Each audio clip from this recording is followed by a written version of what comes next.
Saturn and Neptune are about to conjunct on February the 20th, but of course, we have been feeling its effects already.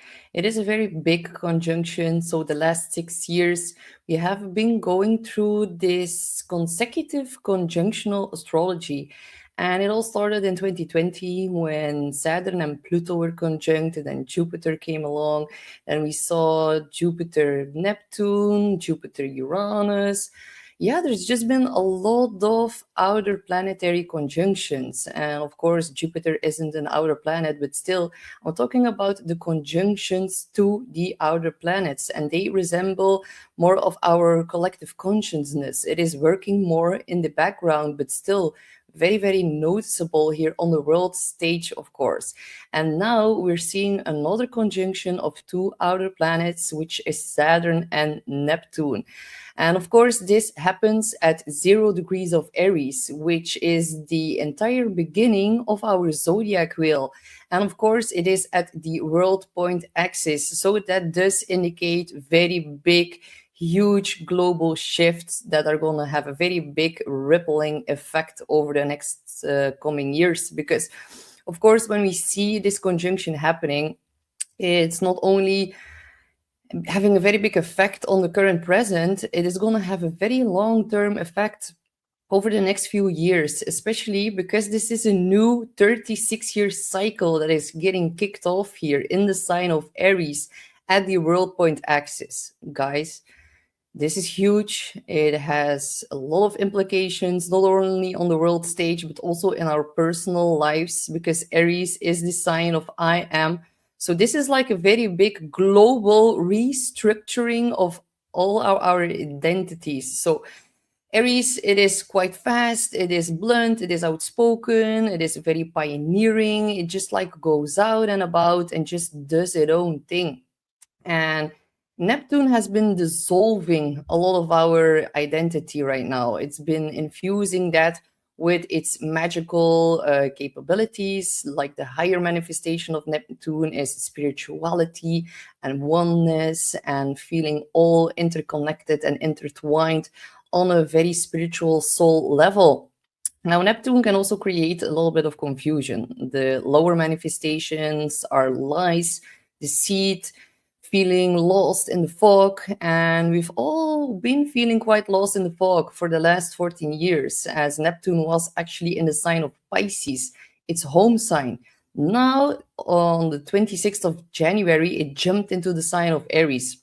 So now it's having more of its implications on how we behave, how we show up, how we act. And Aries is also like the warrior archetype. And now Neptune in that sign, it is really about embodying the spiritual warrior.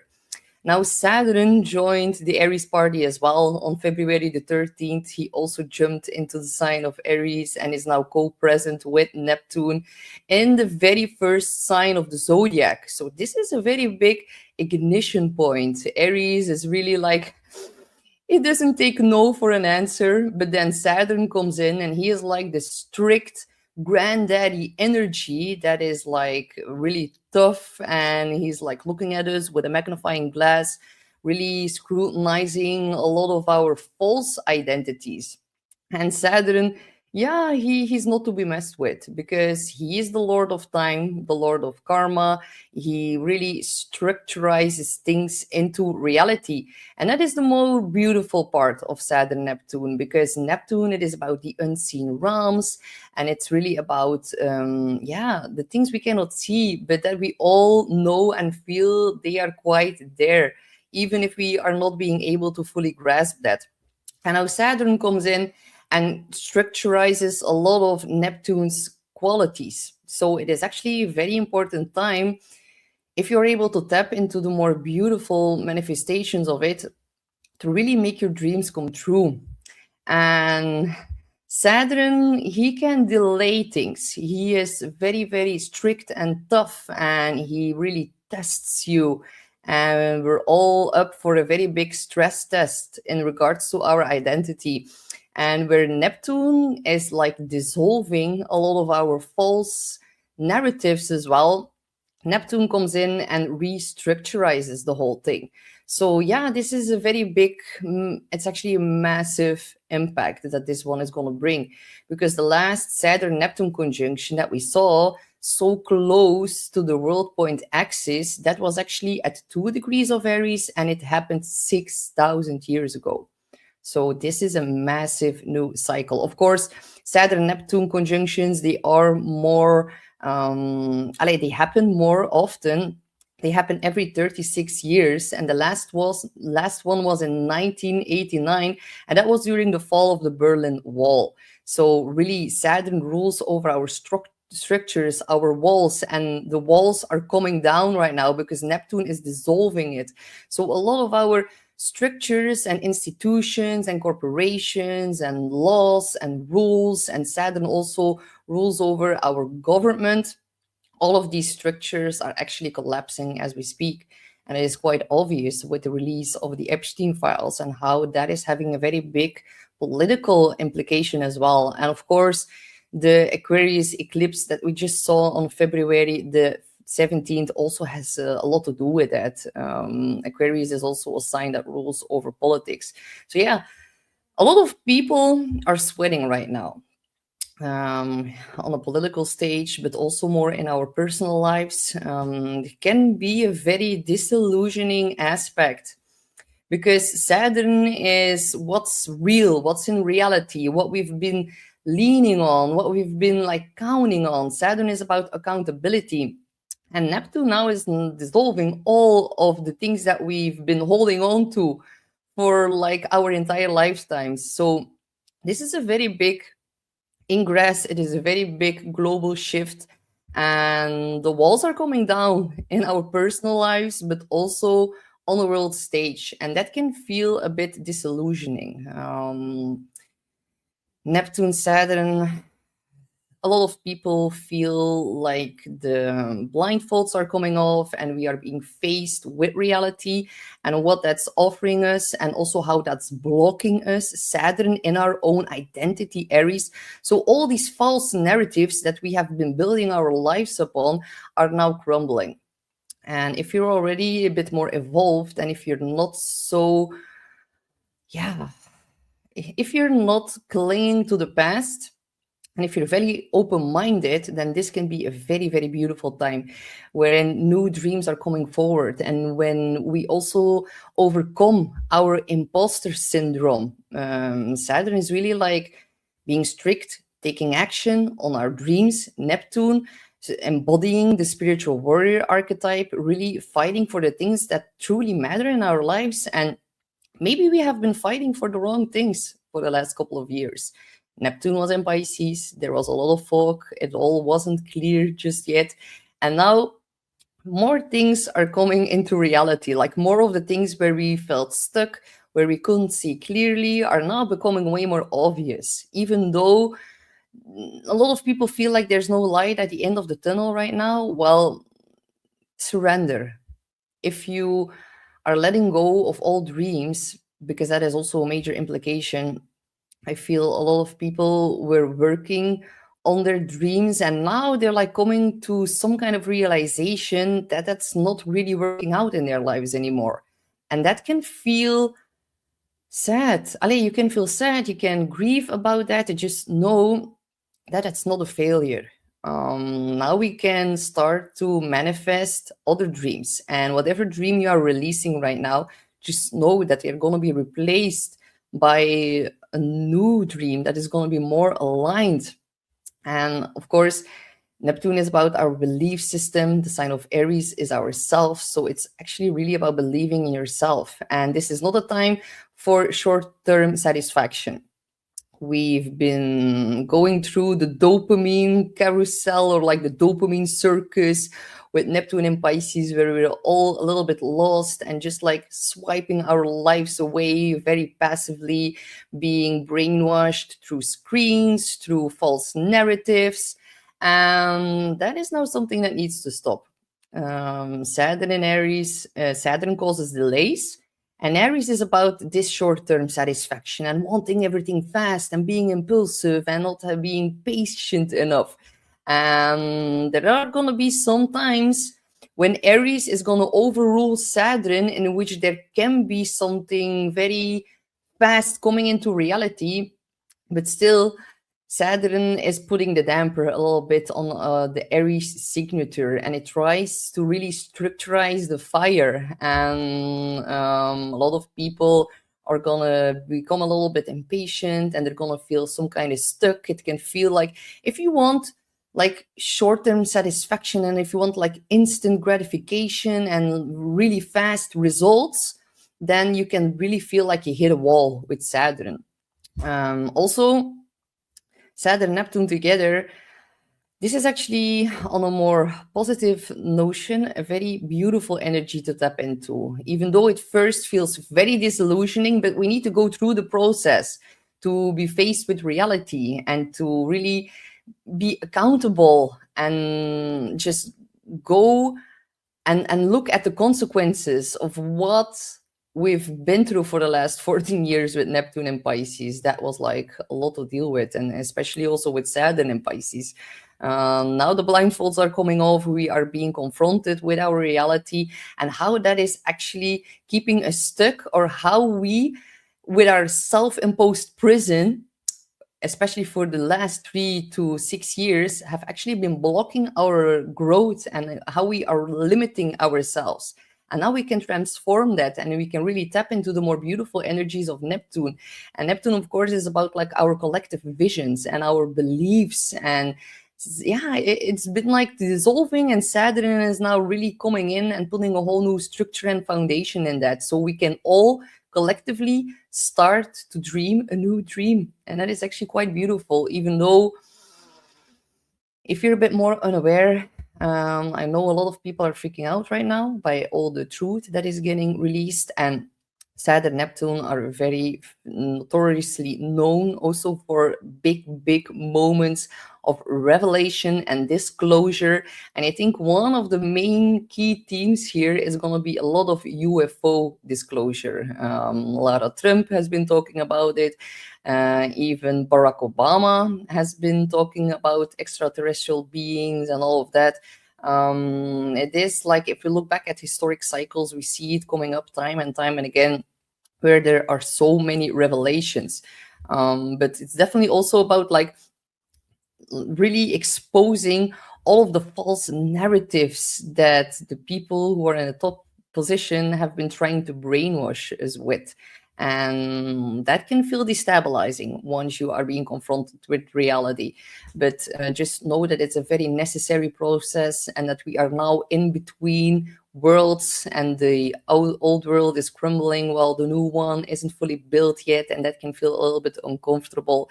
And I do suspect things are going to get a little bit more darker before the light is going to return, because now we see the Saturn-Neptune conjunction in 2026, and in 2032, we're going to see the last big conjunction of Saturn and Uranus. And after that, things are really going to change. So yeah, this is a very interesting time to be alive and to be witnessing all of this, and to be in such a big continuous cycle of all these outer planets conjuncting with one another. It is so special. It is so rare. When we saw something similar happening, that was in the year 1300, 1347, somewhere around that period. If you look up the history from that particular year, it's rather intense, honestly. And I'm not like here trying to install fear, but still, Saturn is all the structures and realities that we have been like, yeah, counting upon, and that is now like falling away. On the other side, because we are all starting to dream this new dream together collectively. If you have been working on yourself, and if you have been practicing honesty, and if you have a lot of integrity, because that is also part of Saturn here, then the universal qualities of Neptune can really give you something very beautiful right now. And some people are saying to me like, oh my God, Astrid, this is happening in my life, but it feels too good to be true. And I'm like, wow, yep, this is good. You are on the right track. And do not underestimate yourself. Do not underestimate the universe. This can be a very big karmic payout with Saturn, and it can also be about rewards well done. When you're honest, when you're outspoken, when you're a spiritual warrior, then you can really crystallize Saturn, the beautiful qualities of Neptune, into reality. And if something feels too good to be true, do not scare it. Do not run away from it right now, because it could be the one thing that is going to set you up for a very, very long time now. This is a new 30-year cycle. It is very profound. It is very special. And if you feel a little bit out of balance by it, because it can feel quite overwhelming, honestly. We are being confronted with all of the brainwash, all the spiritual gaslighting of the last few years, should I say decades. We know the files have been, like the Epstein files, they have been known and like, yeah, they have been there for so many decades, and not one administration before this one even, yeah, put attention on it. And now suddenly there's like a whole ruffling of feathers. And I really also feel that, like Pam Bondi, she said, if we would release all of the files right now in an unredacted form, that would be in line with the Transparency Act, because we know Trump signed the Transparency Act, but they are still redacted. So it's even not according to the law, everything that happens now, because it's all still blocked out. But if all the names would be visible of the people who are intertwined with all of the dark stuff that is being revealed, then the whole political system would crumble. And when I saw the major news headline of Pam Bondi really saying that, I was like, wow, she is just like highlighting the Saturn-Neptune conjunction in a very profound way. And that is like the best example I can give you guys of the Saturn-Neptune conjunction. The house of cards is crumbling pretty intensely, honestly. And that is not only on the world stage, that can also be in our personal lives. But tap into, like, surrender, be open-minded, and let new things come onto your path, even if you've never done them before. Like Saturn in Aries is really about doing like the things in our lives, but like for the very first time, and it can be scary, and that is okay. When my body signals signs of stress and like fear, I'm interacting with it, and I'm like consciously talking with it and saying like, okay, thank you for making me aware that I'm doing something new and I'm not knowing the exact outcome. And it's going to be important to release our attachment to the outcome. And by doing that, you're already setting yourself up for having a better outcome than the one you're expecting. Because Aquarius and the eclipse you just had, that is really about expect the unexpected. And I know a lot of you guys are very set on, I want this to happen, I want this to manifest, and I'm focusing, I'm working so hard towards this. But honestly, with all the change now, it's probably not going to happen. And that is okay, because maybe it's even going to manifest better than what you first imagined. So yeah, Saturn-Neptune conjunction at 0 degrees of Aries. We are like in an collective spiritual dark night of the soul, and there is a lot of spiritual suffering right now, but that creates a lot of strength. And Aries is really about our identity, and Saturn creating a lot of resilience within all of that. So yeah, let's dive into today's presentation. Wow, that was a rather long intro, but yeah, I guess it had to be this way. So before I dive deeper into this video, I also want to highlight that I've already made a quite profound Saturn-Neptune video last year. Even if I say it myself, like this video, it is one of the videos that I've put the most amount of work and research into it, and like almost no one saw it. And it's pretty interesting, honestly, because there I talk more about the UFO disclosure, the connection of Saturn-Neptune to the real pandemics, and I'm gonna knock on wood that doesn't happen, but it's connected to the Black Plague and then the Spanish flu, if I remember correctly. There are like, if you look at it, I'm gonna highlight a bit more about that as well. I'm also diving into the Russian history and how Saturn-Neptune is connected to that. because the bit more intense part of Saturn and Neptune is that Neptune, it is, we are all one in this boundless oceanic space of feelings and emotions, and our souls are all one, and we come from like the divine source. And Saturn is then like in a very strict, tough, even maybe tyrannical kind of way, about structuring the all is one archetype, and that sometimes results in fascism and communism, and I talk a bit more about that in this video as well, about how it also implicates Russian history or other countries where these themes are definitely gonna kick up very strongly. I also talk about like the Federal Reserve Bank already a year ago, and how that's like gonna impact their MC. So it happens at the top of the chart, something very visibly, for something very publicly, something that is going to like affect the whole world is about to kick off here as well. So I've included a chart of that in this video.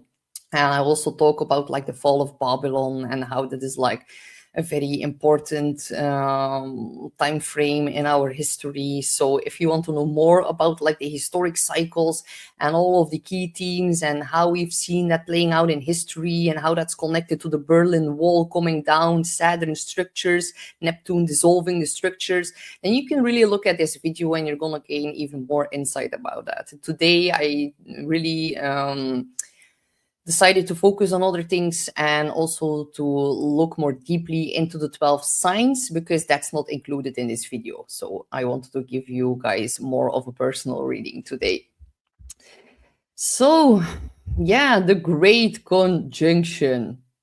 Oh, this is really asking what is real and what is genuinely possible, and anything that's built on weak foundations, let that be false promises, authority that is not being honest, all our outdated dreams, they are all being massively dissolved right now. And because it happens at the world point, it has such a big, high impact, and it's about high visibility and everything that is linked to like the global reset themes. And I know that is quite a triggering word these days. When I say global reset, yeah, it is a global reset, honestly, but it's not going to be the one that we are expecting. That is for sure. But also know that all of the disillusionment that is taking place right now, it really clears the way, and it's really also a call to the individuation process and really defining ourselves from the inside out, and not being defined anymore by all of our external roles. This is very big for confronting our fears, because Aries, it is quite fearless, and it's also about like overcoming our imposter syndrome and really believing in ourselves. And I know a lot of you guys are gonna want to take some shortcuts and really go for the instant gratification, but Saturn is going to put a block on that. So yeah, just trust in the divine timing, and you're gonna see success, but only through honesty, integrity, and a lot of discipline, and to keep focused on the long vision. We should not rush things right now, because especially with the Aquarius eclipse, Aries is quite fast, Aquarius is quite sudden. We can feel like time increases, and it's important when time speeds up, we slow down and do not try to get everything fixed right now, because there's a lot of things that we need to do. And with the fire horse on top of that, in Chinese astrology, we need to be careful not to burn ourselves out, and do not jump impatiently like on your wild horse that you didn't even learn yet how to tame, because that is going to be set up for disaster. So really surrender, meditate, spiritual practices, bringing that more into your foundation, embodying that in your identity. That is going to be the way forward. But it's not going to be enough anymore to just meditate. Now we need to take action. And every day we can take a small step towards our dreams, and that is going to accumulate over the long term. And that is what Saturn and Neptune wants us to do right now. Zoom out. Look at the long term and really build something. And all the things that are lasting right now, everything that is not crumbling, that is going to be here for the long term, because this is a big stress test of our boundaries, of how we behave, of how honest we are, how spiritually embodied we are, how grounded we are within our own reality, and how everything is shifting right now. And the things that outlast this conjunction, they're going to be here for another 36-year cycle. So just know everything that stays, that is actually really stable, and that is the thing that you can build further upon. So yeah, this is really about turning our vision, Neptune, into reality, Saturn, and really building structures for our new dreams and developing a lot of inner strength that actually lasts. So the higher manifestation is actually that we get a lot of manifestation power right now, and it's really turning our vision into something real. And it's about spiritual maturity and the deeper meaning of life and our truer purpose and stronger self-definition, and also less dependence on like all this external approval, not giving our power away anymore to all the institutions that are obviously very corrupt. And it's really about breaking these false limits that we have been like imposing on ourselves. So yeah, this is really the best time to add new structures in your life, new routines, new plans, and new habits that actually support your life. And of course, the shadow expression of these two is like a lot of disappointment when the dream does collapses, and there can be a lot of confusion or mixed signals. We're gonna see so many bruised egos. Oh my god, because like all the identity attachments right now, they get challenged, and false pride is being tested and being dissolved, and there is no more room for escapism, denial, and spiritual bypassing anymore. So I'm actually quite excited for this conjunction, because I am so over all the denial and all the spiritual bypassing, and oh my god, like authority is being massively exposed right now. So yeah, when there's so much distrust, there can be a very big spiraling down for a lot of the people who are just waking up right now. I know a lot of people having like this blind belief in new saviors or other kind of saviors within their own personal lives, but also on the world stage. Well, that is now actually being massively dissolved as well. So yeah, let's look a bit at the chart. So here you can see the conjunction for the 20th. The moon will also be in Aries, so really watch what happens in your own life, but definitely also in the news. We can see some arrests, we can see some karma payouts, we can really see, yeah, Saturn kicking in, because Saturn is crossing over Neptune, and it is about time and structure and responsibility. And Saturn is now like saying, like, show me what works, and Neptune is in the unseen. It can be our ideals and yearning and the collective mood and projection and glamour, and actually also the stories we tell ourselves when we want something to be true, even if it isn't. So discernment is key here. What is true? What do we merely hope is true? What's possible? And what is actually a fantasy without foundation? So actually delusion.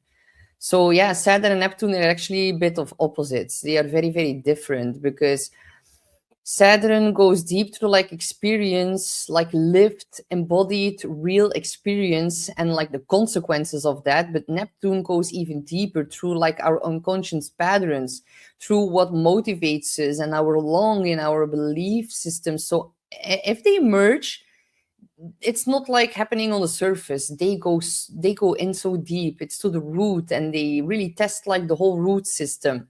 And in Aries, that is quite personal. It is the very first sign of the zodiac. It is actually very brave, sometimes a bit reckless and impatient, but this is actually who I am. This is what I want. This is what I'm willing to fight for. That is all part of Aries. So where have you been borrowing your identity from, like someone else, something else? Or have you been playing a role in your life that doesn't fit anymore right now? Where are you coming to the conclusion that maybe you've lived on false hope or false beliefs and now something needs to shift in that? Where have you been living on someone else's script? Maybe it felt safer to someone else writing your script. Now Saturn asks us to take responsibility and accountability and to start writing our own script.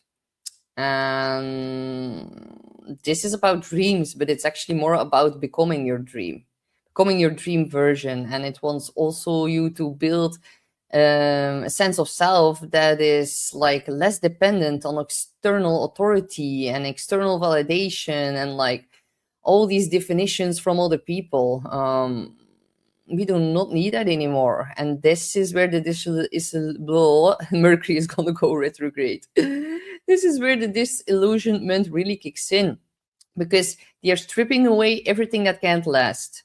And if we do not let it go, then Saturn is going to be very tough on us. And we're going to make it ourselves even harder. So if you fight it, all the empty promises you've outgrown are going to be like swept away from under your feet, but like in a very harsh kind of way. And a lot of beliefs that once collectively motivated us now can feel very, very hollow, and we can feel empty, and it needs time to be restored also. And all the versions of ourselves that were merely built on survival and not the truth are also like shifting very intensively, like right now. And it can feel disappointing, and it can really feel like, why did I waste so much time believing in that? Or why have I wasted so much time in trying to build this, as it's now very obvious and clearly that it is not working in my life anymore?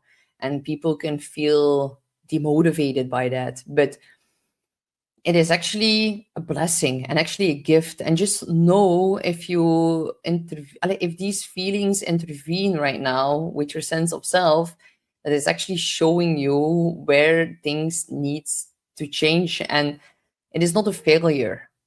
You have not been working all these years towards this point for nothing. No, it is not like that. This is like the stepping stone.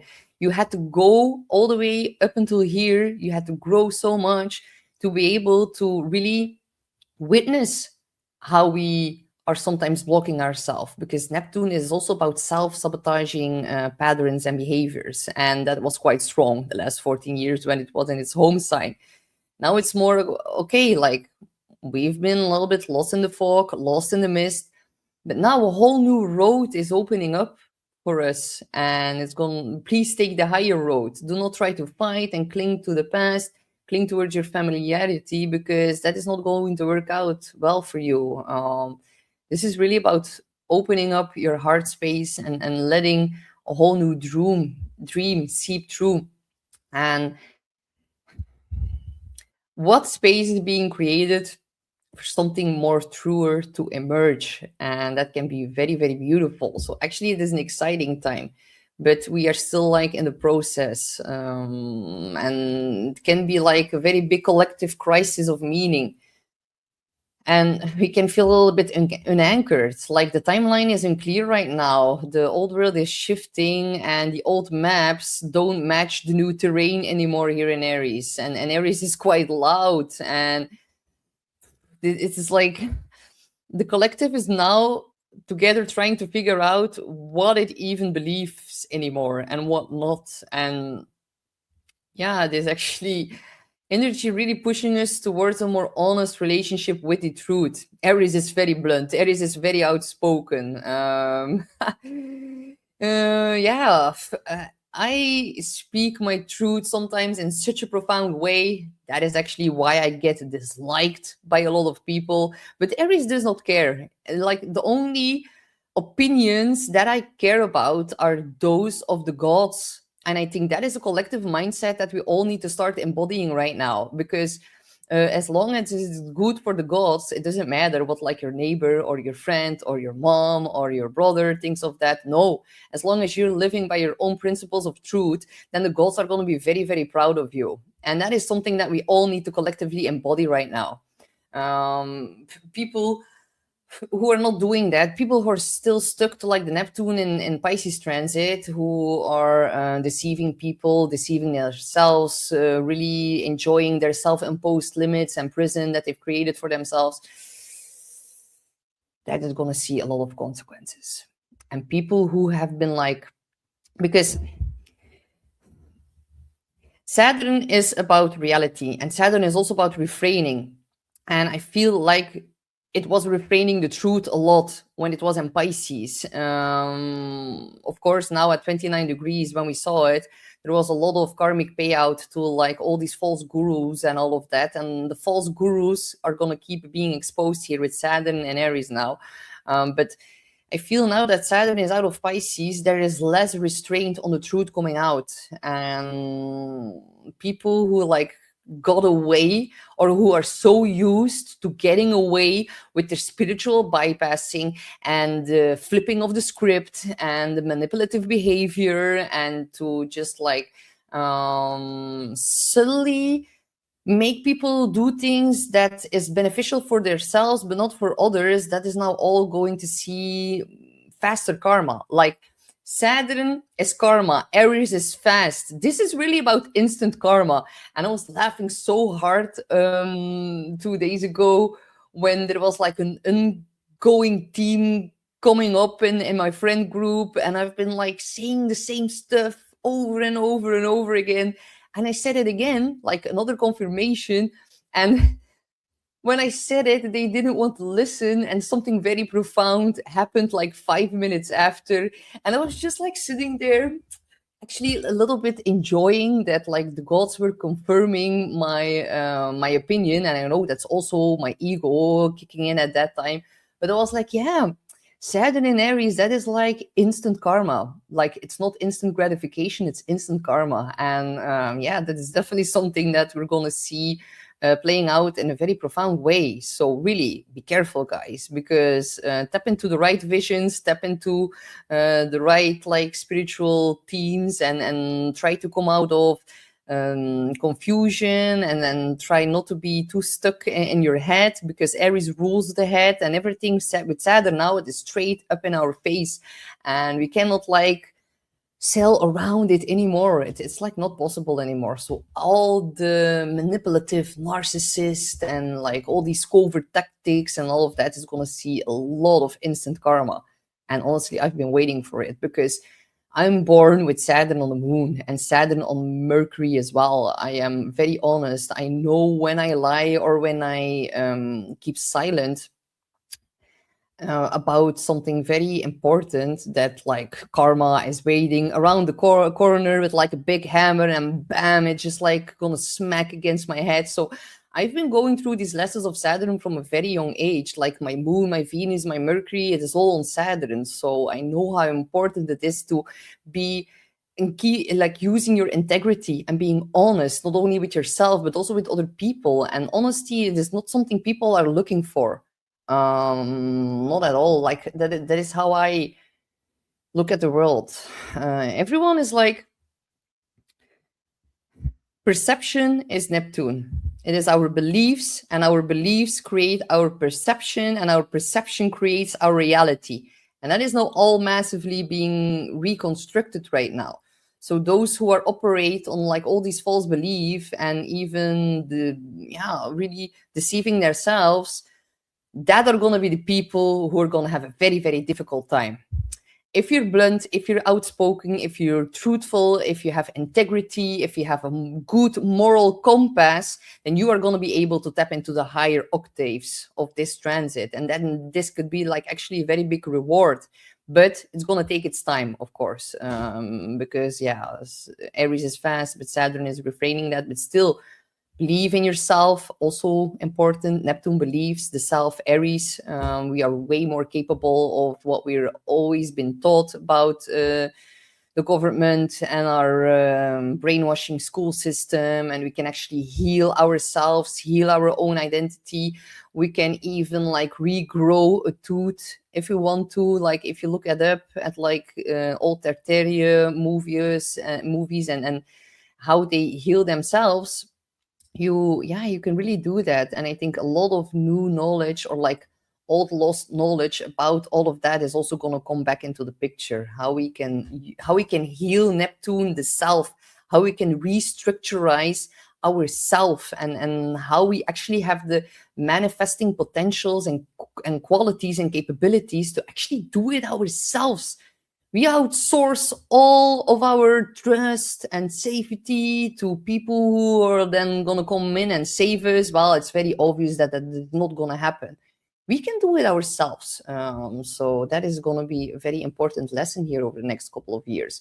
But of course, um, this is like a character building transit. A lot of people right now are being pushed to face their fears of standing alone.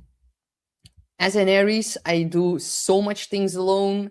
I go shopping alone. I go to the gym alone. I go to the wellness or like the sauna alone.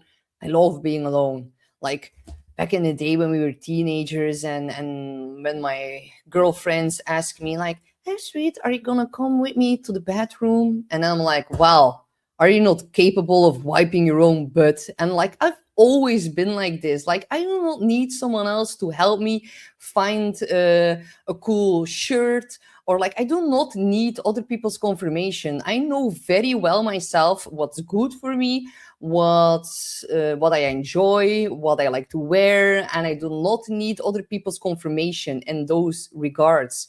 So yeah, fire signs are gonna be way better at handling this transit because it's already like integrated within themselves. We need to stop asking for permission. We need to stop asking for confirmation, and we need to all like wipe our own butts from now on. And that is gonna be very strengthening. It's gonna be like giving us a lot of new hope for the future. And by really handling our own problems, we create so much resilience. So yeah, do not fear being alone. Just if you fear being alone, then maybe there's a part of yourself that you still do not like, and then you need to really tap into your shadow zone, make a lot of contact with it, and try to integrate the parts that you do not like from yourself, and try to like restructurize that. Neptune is dissolving it, Saturn is restructurizing it. So it is a very beneficial time to tap into these more shadow qualities of yourself. Actually, I like being alone. I like being with myself. Like if you get along with yourself, then life becomes so much easier. So if you do like yourself, then this is gonna be a good transit for you. Like it's only those who are in denial about certain parts of themselves that are gonna have a very, very difficult time here with this transit. If you've been working, if you've been evolving, if you've been trying to be the best version of yourself, then this is only going to be like a big catalyst for that. So trust in yourself and believe in yourself. You don't need anyone else. You're quite fine and capable on your own. And there can also be like a fear of taking up space and claiming up your birthright. And there can be, yeah, really that imposter syndrome being triggered here. And Aries wants you to lead your own life. It wants you to be responsible. And it wants you to do that with a lot of meaning.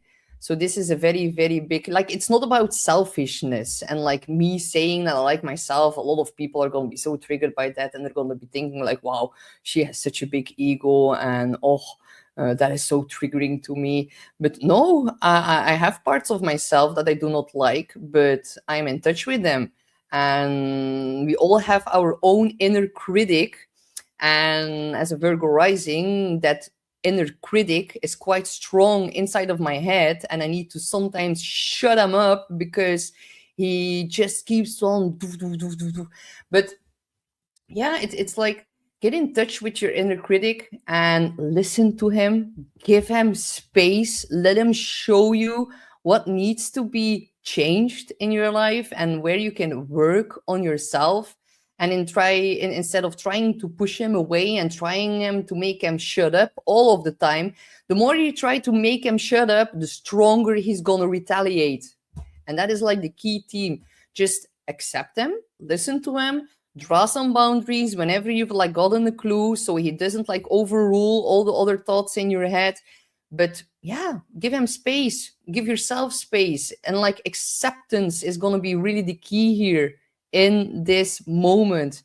Acceptance of our reality, that it's maybe not so pleasing as we would like, accepting the fact that we all have parts of ourselves that we would like to keep repressed, that we do not like to show to the world, but just be open to them. Having an open mindset right now is going to help you tremendously, and do not be too strict on yourself, because the inner critic, that is like part of Virgo, but we have the South Node right now in Virgo up until the end of July. So we all need to release being too harsh on ourselves, too criticizing of other people. We need to lean into the North Node and be open and be in this, in our intuition and in our connectiveness and in our spirituality. So yeah, we can, like, by releasing with the South Node in Virgo and our inner critic, like by giving him space, by listening to him, by allowing him to take up space in our head,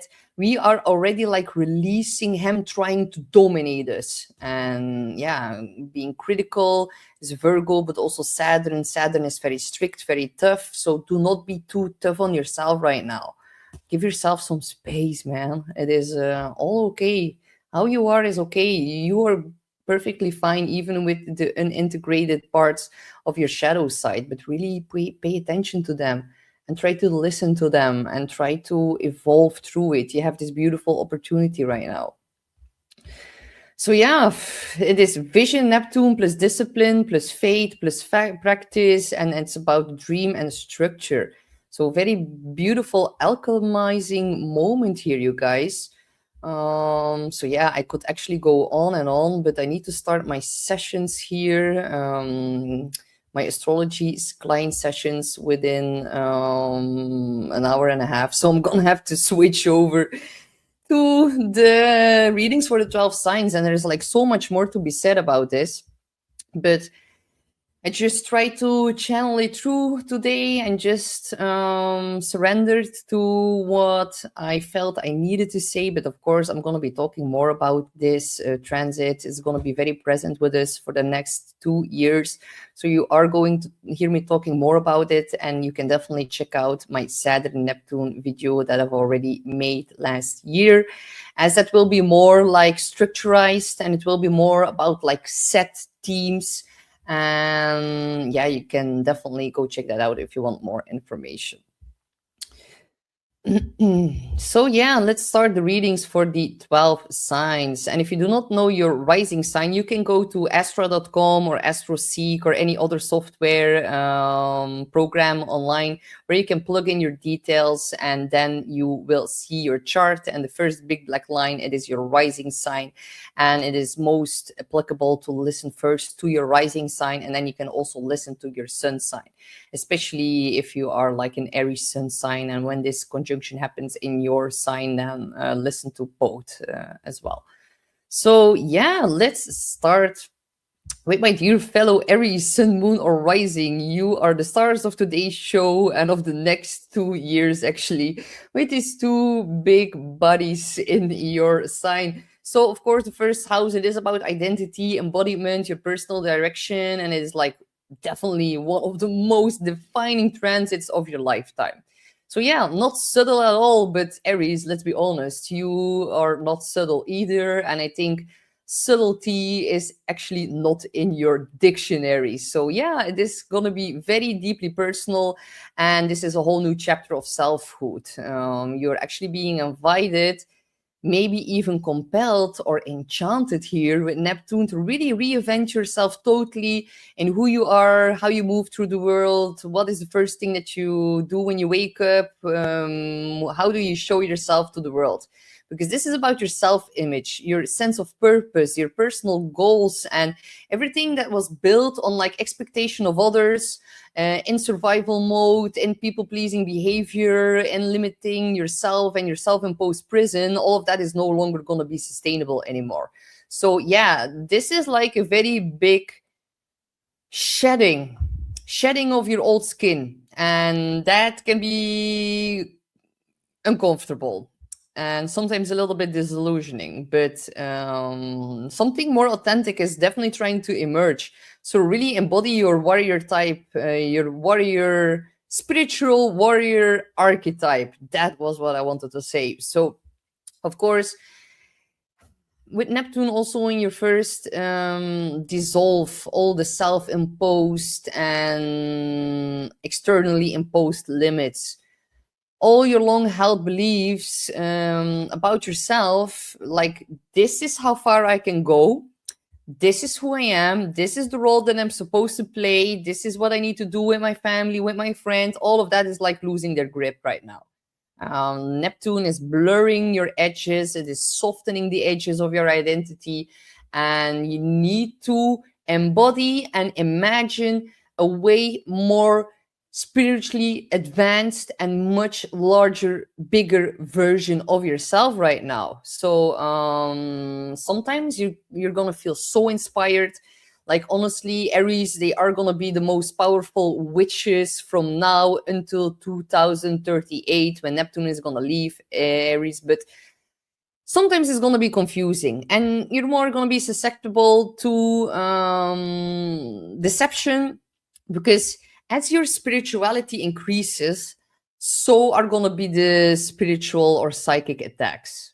So it's like a very big lesson and really upgrading on a very big spiritual level right here, right now. So yeah, if you feel a little bit uncertain, it's part of the process. Neptune actually wants you to surrender, to explore, to dream, to really intuitively feel your way forward instead of like forcing yourself into like a definition of yourself too quickly, because then that is going to get dissolved again. But reconnect to your intuition. It is going to be massively heightened. Creativity, spirituality, a deeper sense of meaning and truth and spiritual truth. All of that is becoming more of a part of your, you're embodying it more. So Saturn then comes along and it like jumps in with a very different question here in your sign, like all of these new dreams and fantasies and imagination and like the spiritual realm kicking up a notch, like how are we going to structurize it and how are we going to make all of this real? So yeah, it's really crystallizing your evolving identity in something more embodied, and it is about not fantasy, it is about proof of your spirituality, of your sincerity, about how you experience yourself as like a grounded, capable individual.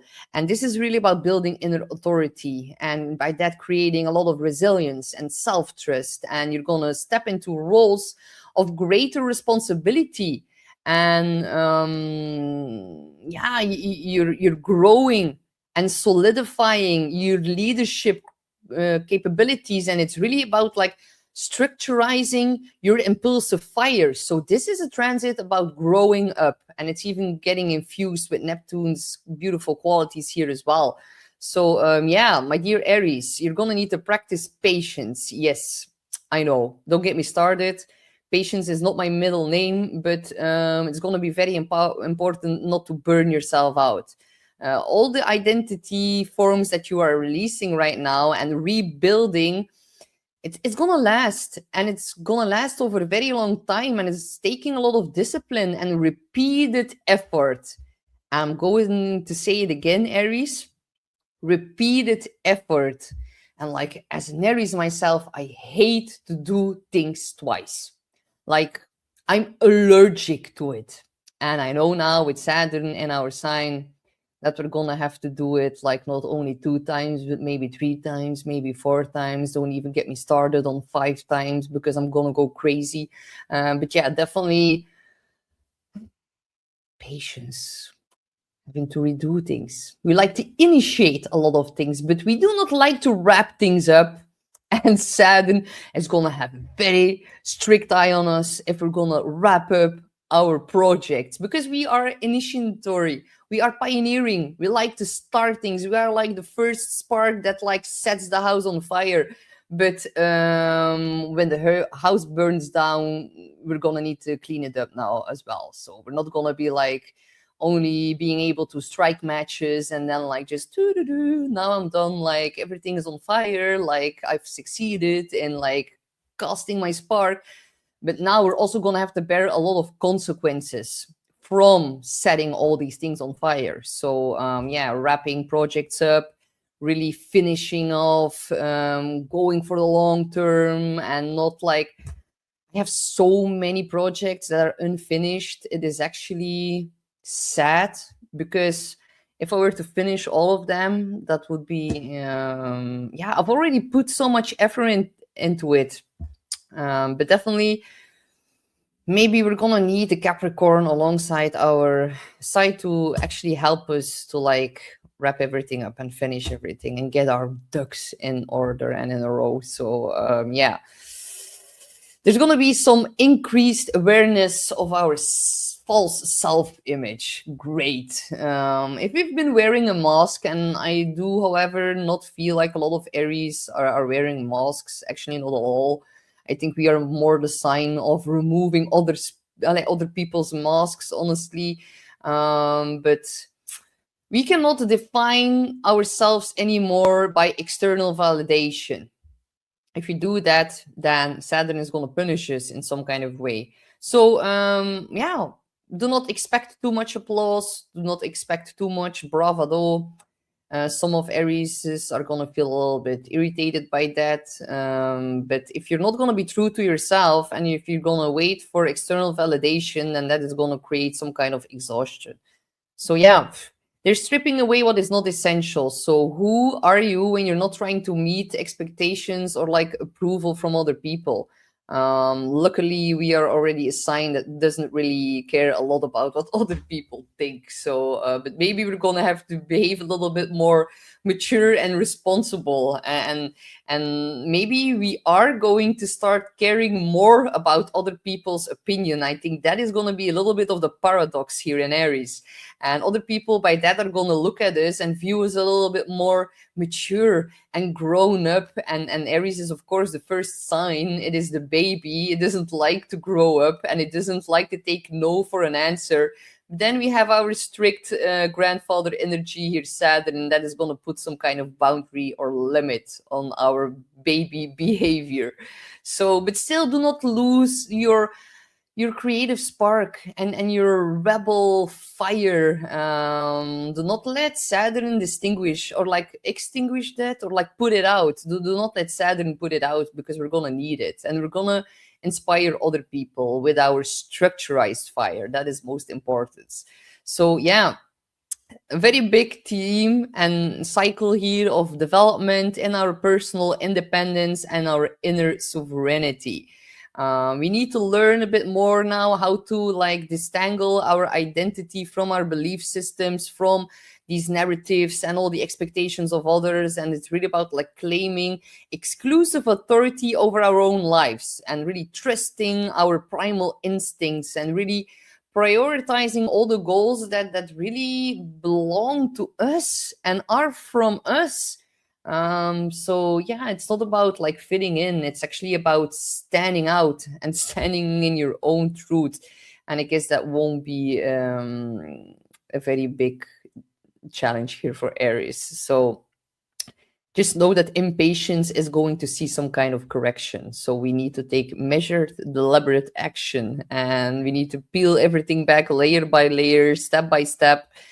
Patience, planning, and reflecting on what we're learning, and really reflecting on who we are. But Neptune here can create magical, unexpected openings, divine intervention, divine timing, dreams becoming true, becoming more spiritual, becoming more aligned, becoming more psychically sensitive as well. So yeah, it's going to unfold over these next several years, you guys. And it's about greater authenticity, deeper self-trust, and a whole new spiritual, grounded direction that our life is going to be taking here. So yeah, very, very big personal rebirth. And we are actually learning who we truly are by actually letting go of what we are not. And now we need to build a life, Saturn, that is going to reflect our Aries truth and our Aries warrior archetype. So yeah, let me know what happens for you, my dear Aries, and I wish you a lot of good luck. We have Taurus and Moon rising. You're gonna have Saturn-Neptune conjunction in your 12th house. This very subtle and very internal, and it is a very, yeah, it's behind the scenes. It is in a very special, mystical, spiritual house. So for other signs, it's going to be very out there and a bit more dramatic, but for you, it's going to be profoundly revealing, but more on an inner level, on a more reflective level inside. Everything that unfolds now, it happens more behind the scenes within your inner world, your subconscious, your emotional, spiritual landscape. So this is a very, very big period of like clearing out and being confronted with our self-imposed prison. 12th house is the house of prisons. So this is a very big inner restructuring, and it's actually preparing you for a major new chapter and cycle whenever Saturn is going to enter your sign, but it's only going to do that in the middle of 2028. So this is like the invisible, quiet rebirth behind the scenes before there's a whole new restructuring of your identity that is about to come forward in 2028. And the 12th is about our emotional conditioning and all the habits that actually formed us through our environment and our upbringing. And it's going to put a big spotlight on all your hidden fears and self-doubt. Some of you are going to want to go into isolation, confined spaces, mystical spaces. Spiritual retreats are going to be very beneficial to help you go through this somewhat intense transit. Saturn in the 12th, sometimes it can feel like we lose everything and we need to restart from the ground up. That is definitely a possibility. The 12th is a very sensitive house. Of course, Neptune is in its own house, which means that it has a stronger manifestation here. And you really need to look honestly at what has been operating like beneath the surface of your life and how that's like shaping your outer reality. Maybe you have not been fully aware of your internalized beliefs and how that is shaping you, and the emotional reflections that are like emotional reflexes and reactions that are actually shaping your identity behind closed doors. So yeah, they are going to become more understood, and by that you're going to be able to release them. So Taurus, you're quite stable. Actually, if you're Taurus rising, you appear calm, you appear cool, but on the inside, it's not going to feel like that. So people can get a little bit confused by that, because you can seem like you're so secure and stable and you have all your ducks in a row, but inside it can feel like something is like, how do you say it? Knagen. We say knagen in Dutch, but it's like something is like really pushing you to confront and to reflect and to look at your inner world. And the 12th house is also mental health, guys. So you might need to work a little bit more on that. But with Neptune there in its own house, then there's also like a natural softening of your inner defenses, and it's going to allow you to see how your beliefs and fears and habits, how they were actually absorbed by other people rather than what you consciously chosen for. So it's about releasing all of that. Release all the burdens that aren't yours.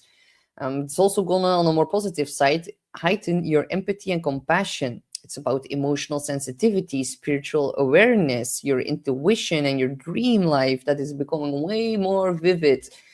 But do not over-sacrifice. Do not escape discomfort through like avoidance patterns. Look at your attachment styles. You're going to become very aware of a lot of the patterns here in your life. And then Saturn is going to help you to like reorganize, restabilize, and restructure your inner world and your subconscious. So yeah, boundaries is going to be essential. It's about inner discipline and inner resilience. And you need to really maybe work with a therapist to look at your coping mechanism. and your tendencies in regards to escapism and your self-sabotaging habits, and really releasing a lot of that. So you might feel also an increased need for rest and retreat. So really focus on spiritual practices, on meditation, on dream work, on like somatic healing, on soul retrieval work. Really developing your intuitive and spiritual skills. That is going to help you massively. But do it at a pace that you can handle, and do not let anyone else rush you to like repair your inner foundation, because that is gonna, I see a bit of a backlash. But definitely a very big emotional spiritual cleansing, and by that creating more of a spiritual maturity and a renewed sense of like this inner control. So yeah, rewire your subconscious, and it's going to help you massively. Good luck, my dear Taurus.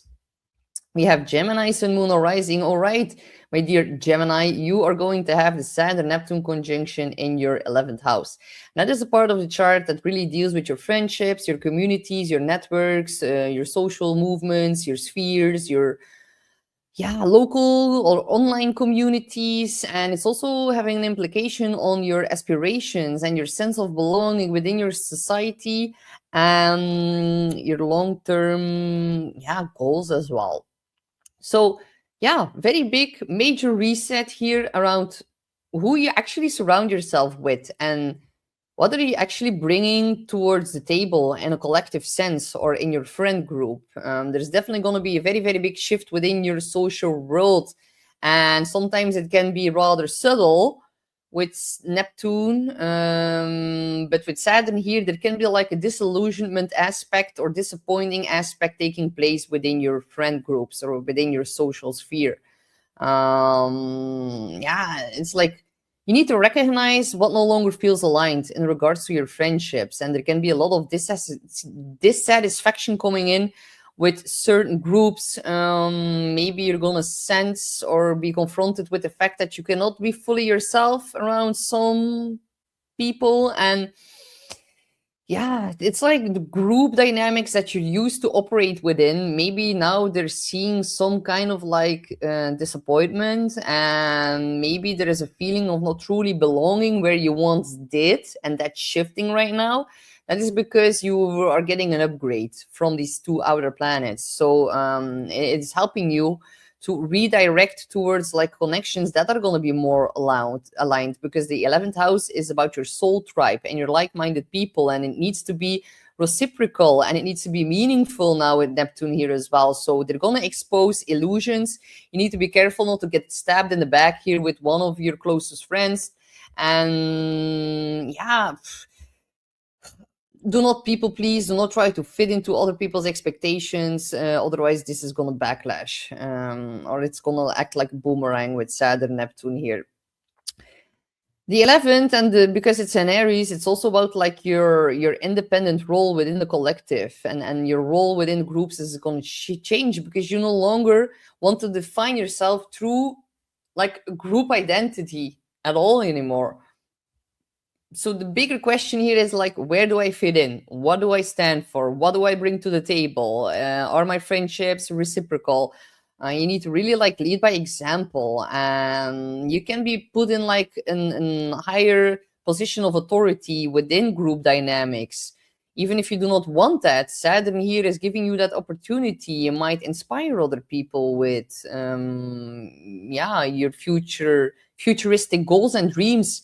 And by that, you're also going to like forge a new identity within your groups. So join some like philosophical groups, spiritual groups with Neptune. It can also be about like humanitarian causes or like doing charity, anything in regards to that. But really focus on communities that are centered around like the same spiritual values, and leave the groups that are solely based on like status. Because I know Saturn is status, but with Neptune, it needs to be having a deeper meaning here. So, yeah, there is also like a call to really like contribute your time towards society in some kind of way. Show your skills, bring your skills. What do you bring to the table? Create maybe a platform or a community yourself. Maybe you, yeah, it's like, also, like if you want to start something or a new friend group yourself, you Saturn and Neptune are giving you like the possibilities to really start to build that from the ground up, and it could be very successful over time. Honestly, can even be about like memberships online. If you want to create that, if you have a skill or a talent and you want to bring something to the table, you can like start memberships where people can be part of, and that can actually put you in a leadership position as well. But definitely this is like about your long-term visions and the impact that you believe you can have on society, and also the level of fulfillment you allow yourself to aim for, and that being upgraded here by Saturn. So do not worry about other people think. Release all the people who no longer match your resonance, your frequency, your resonance, blah. Mercury is gonna go retrograde, and it's your chart ruler, dear Gemini, so it's gonna go retrograde on the 26th of February. We are already in the pre-shadow phase zone, so yeah, it's gonna retrograde in your 10th house of career, Gemini, but that's actually for another video. But I needed to probably say it here. So your circle can also shrink here. Saturn can put like limits on it, smaller social cycle. Oh my god. So yeah, your cycle or your social circle is this is funny. Oh my god, it's gonna be a very big Mercury retrograde. So yeah, I'm like underlining that again, but as your social circle is shrinking, it is also like difficult to say all these words like in a row, but because it happens in your 11th house, fewer friends, but it's like a stress test, and those who last right now are going to be there for like the rest of your life. That is like what I wanted to say. Oh my god, I'm glad it came out, man. So yeah, redefinition of your community, releasing false belongings, and aligning with your future goals that are meeting your truer values. So yeah, this is really about new like-minded people coming in. Good luck, Gemini, and good luck with the Mercury retrograde. All right, we have Cancer, Sun, Moon, or Rising. You're gonna have the Saturn-Neptune conjunction in your 10th house. So yeah, this is like your career, your public role, your reputation, authority, ambition, your legacy, all of that is part of the 10th. It's very publicly visible. So yeah, major redefinition of what you want your success to look like, how you want to be seen by other people. And yeah, this it is in an angular house. It is quite important here for you, my dear Cancer, because yeah, the 10th house, it has an effect on the 1st, the 4th, and the 7th house as well, as it makes squares towards those houses. So it's actually triggering the entire foundation of your chart. And of course, you're also a cardinal sign, just like Aries, which means that it's making a square towards your sun, moon, or rising.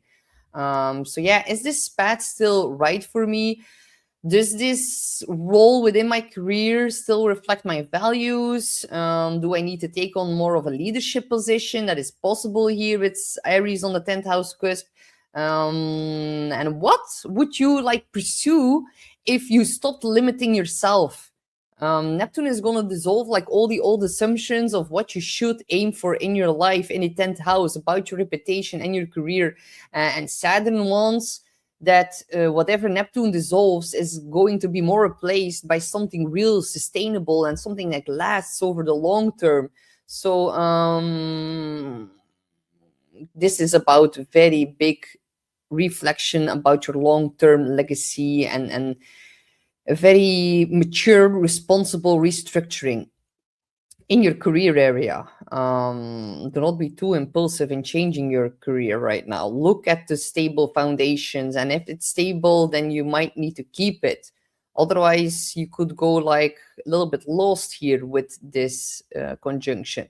But everything that feels too restrictive, too draining, too saddening, yeah, that is actually guiding you to make a change. So there can be disillusionment in your career going on, but it's going to motivate you to realign with something new. You can like change your entire field of career here quite strongly. So very big for like your professional direction. You can even become self-employed here with those big planets in your 10th house of self-employment. So yeah, if you want to like try entrepreneurship or freelancing, or it's really like Aries is like doing my own thing, and it's like carving out a path that really reflects your individuality, and your strong sense of like warrior within your career is also being triggered here right now. So yeah, who do you respect? Because this is also the house of authority. You can get a little bit into difficulties with the law here, but luckily Saturn likes to be in the 10th. It's in its own house. It has a heightened manifestation. You can actually get help from people in an authority position. But if you're going to rebel against that with like the Aries fire, then you're going to end up in trouble. So if your boss doesn't respect you, you're going to be like, okay, well, bye. And that's going to be a good thing, because it needs to be reciprocal here. And with Neptune, it can also become more spiritual, and there's like a whole new vision in your career that is coming through right now. But it's also about like developing and strengthening your inner authority and creating more resilience within that, and lead with integrity, inspiration, and lead by example. And then you're going to do very well with this transit. Saturn just likes to be in the tent. Also, if you want it or not, it's going to bring greater public exposure. You're being seen massively at your work, your actions, what you're doing, what you're saying. So integrity is going to be very important. Otherwise, you're going to have a fall from grace here. Neptune is also like a deceitful communication behind your back in a public way. So if you're not going to act with integrity, ooh, that is going to be very difficult for you. And your whole good reputation can be dissolved by Neptune and getting restructured. Like the other side is correct as well. If you have not such a well or good reputation, then Neptune can now dissolve that. And if you show up in a very integer, or like in a very honest way, then Saturn can also now restructure that in itself. So it can go vice versa, always the things that I'm saying. But it's definitely going to reshape your reputation, and you're entering a whole new professional cycle.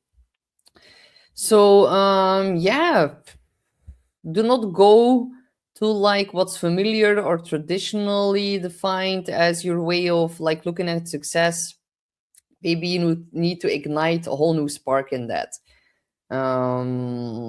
Imagine a future that feels more meaningful. Start a spiritual business, all of that. Saturn is going to give you the resilience and the structure and the patience to do it. But also know that you might feel a little bit uncomfortable, or like Saturn is going to build confidence over time through your lived experiences here in the 10th. And that can take a little bit of time. So definitely a very, very big time in regards to your career. So good luck, my dear Cancer. We have Leo, Sun, Moon, or Rising. So Leo, for you, this one is happening in the 9th house. And it is the most expansive and like meaning-driven areas of the chart, because it's about our belief systems and our worldview and our higher learning, philosophy. Travel is part of the 9th. It's about publishing, teaching, the pursuit of like expanding your horizons and like looking for the truth, and by that growing as a person and evolving. Actually pretty cool stuff here with these, definitely also with Neptune here, but this is like profound expansion of your horizons, and very new serious vision that is coming in for you here. So it's going to really reshape how you understand the world. And Neptune in the 9th is like saying to you that what you believe about yourself, Aries, your potential, it is far greater than what you have allowed yourself to believe. And it's like it is the top of the chart. It is like hitting the ceiling, and it's like, What is true? What is too much? What is out of reach? What is my potential? What am I capable to do? How do I believe in myself? And that is now dissolving, and Saturn is going to restructurize that. So Neptune brings new dreams. Ninth house is expanding that. It is a traditional house of Jupiter. So think bigger, dream bigger, dream the future into reality. Manifestation, religion, being protected by the gods is all part of the ninth house. So there can be a renewed sense of like inspiration and faith, and also triggered curiosity.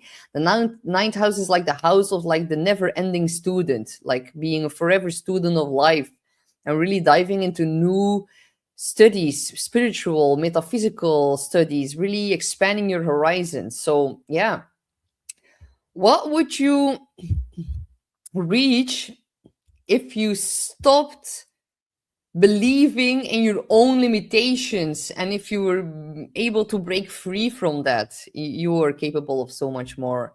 And Saturn is going to give a lot of structure to the new visions of Neptune. So, yeah, what are your steps? What do you need to learn? What do you need to practice? What have you already mastered?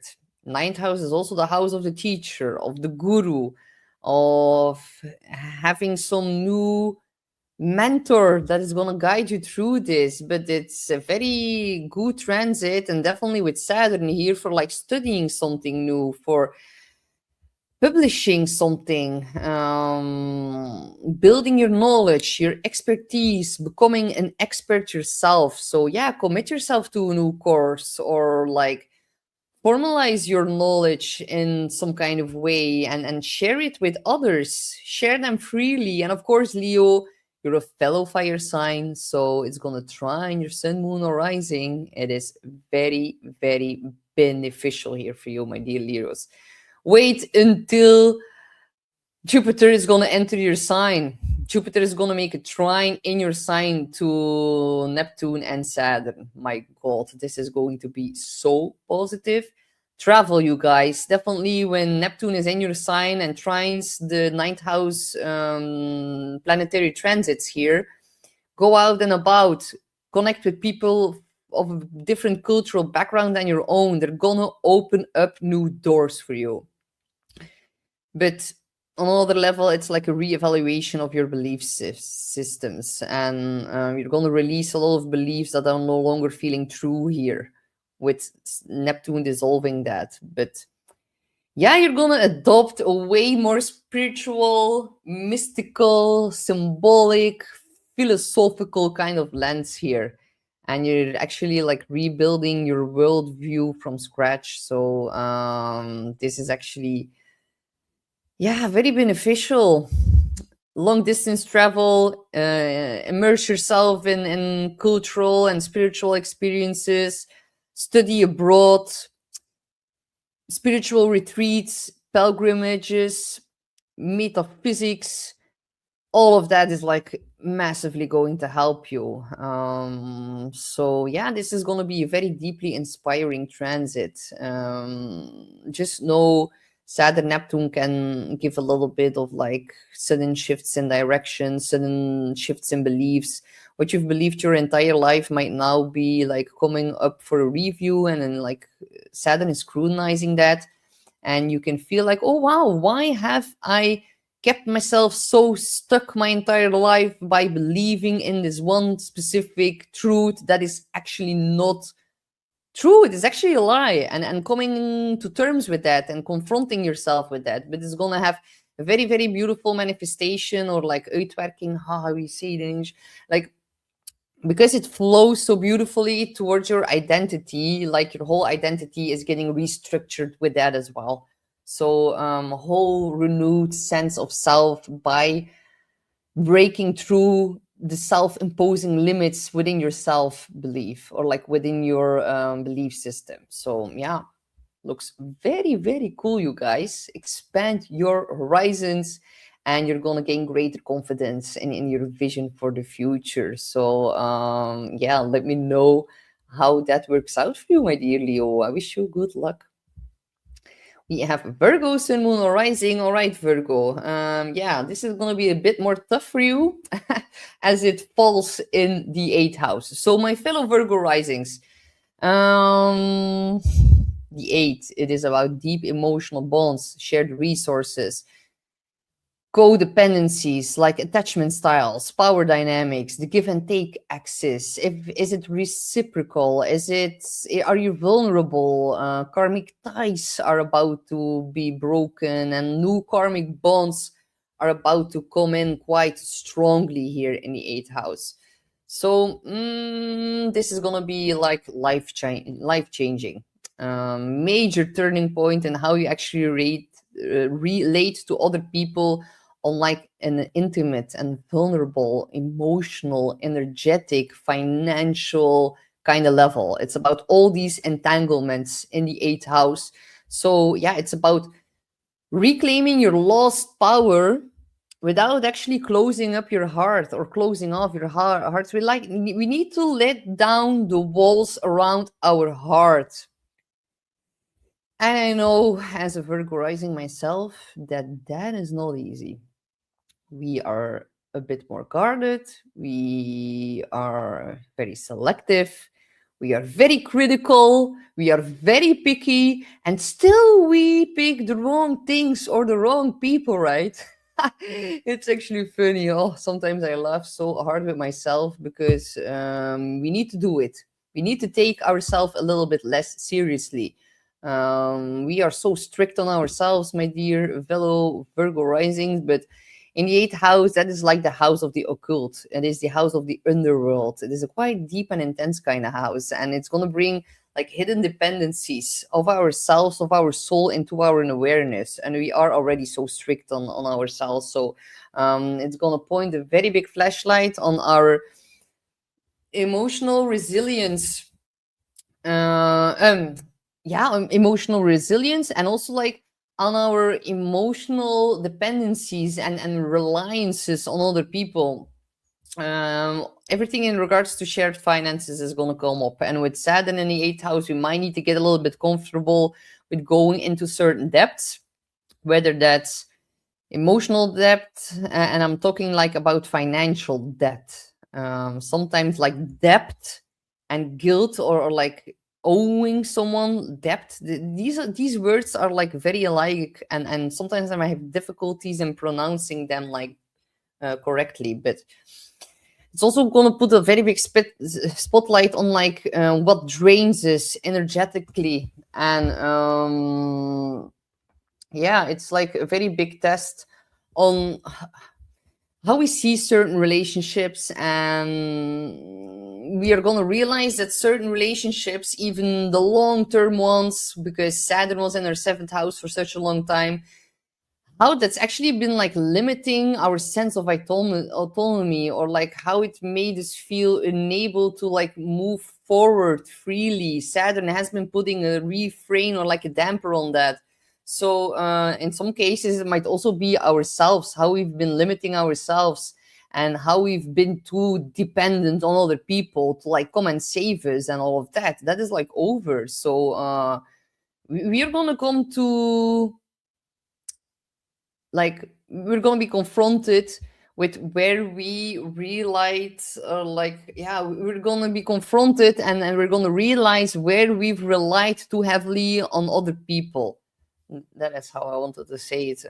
But we need to develop a lot of self-reliance and inner stability, and it's going to prove to us, this transit, that we can do it on our own, that we do not really need validation or like emotional, psychological or material help from others. Because I know this sounds a bit tough, Virgo, but Saturn puts a damper on that, and like, yeah, just ask. Yeah, I know people who just like, of course, with all my client sessions, people who went through Saturn through the 8th house, they had to like fend for themselves, and it was tough, but it created a lot of resilience in them. They've grown so much. So yeah, we can survive disappointment if we cannot rely on other people. And even with that coming into play, if we still be vulnerable with those people, it's going to teach us that it is not weakness, it is actually strength and resilience. So because of course, with the 8th house, our auric field is becoming a little bit more porous, and other people's negative emotions are going to have a bigger impact on our trauma, on our sensitivity or psychicness. It is a very occult house here. So we need to be careful about who's draining our energy. And it's not about like keeping everyone out. It is about letting down the walls of our around our heart, but also still be very selective who we let into that heart. What are you willing to give? What do you expect in return? Where are your boundaries? What feels like mutual support, and who or what feels like depletion? If it feels like depletion, we need to cut it loose, and we need to like really let it go. But it's also learning how to trust in ourselves. This is a very, very deep psychological initiation about our discernment capabilities. I know that it's quite big as a Virgo rising or sun or moon. Resilience, discernment, being critical, but not, finding balance in that. Because the South Node is in our sign, so actually we need to release our inner critics. But then we have Saturn knocking on our 8th house front door, and he's like, well, you try to release the inner critic. Well, hi, here I am, in the deepest parts of your soul. Oh my God, it's like, oh, yeah, it's like, it's really about balancing that out. And the 8th house is also the house of power. So we are going to be put somehow in a higher position of power within the occult realms. Definitely with Neptune also affecting that. So use it wisely. Otherwise, you're gonna get your butt kicked in a very, very harsh way. And it's going to mess with the depths of your soul. So if you're pissed off, which belongs to Aries, you might say something, or you might like unconsciously or unwillingly spell someone or put a spell on them without realizing it, and that causing major karma. So we need to be very, very careful and very, very aware of how we and also how we direct our power, because it's like infused here. And how we're going to share it, how we're going to misuse it, how we're going to reclaim it is going to be that is going to determine how this transit is going to play out for us. So really avoid controlling others through like emotional or even material leverage. The 8th house is the house of manipulation, jealousy, possessiveness, underhand tactics, covert dynamics. On the same side, at the same time, we also need to like refuse to be controlled by guilt, by obligation, by fear. If people try to control you and dominate you through fear and through guilt, then they're just like from the dark side. And they need to like, you need to like really avoid those people, because they can trigger immense trauma during this time. On a more financial level, good time to pay off your debt. Some of you are definitely going to go through some kind of a divorce, so you're going to have to like figure out everything or untangle things in regards to loans, shared finances in general. It's actually really about removing all of these invisible strings and reclaiming your lost freedom from when Saturn was in the 7th.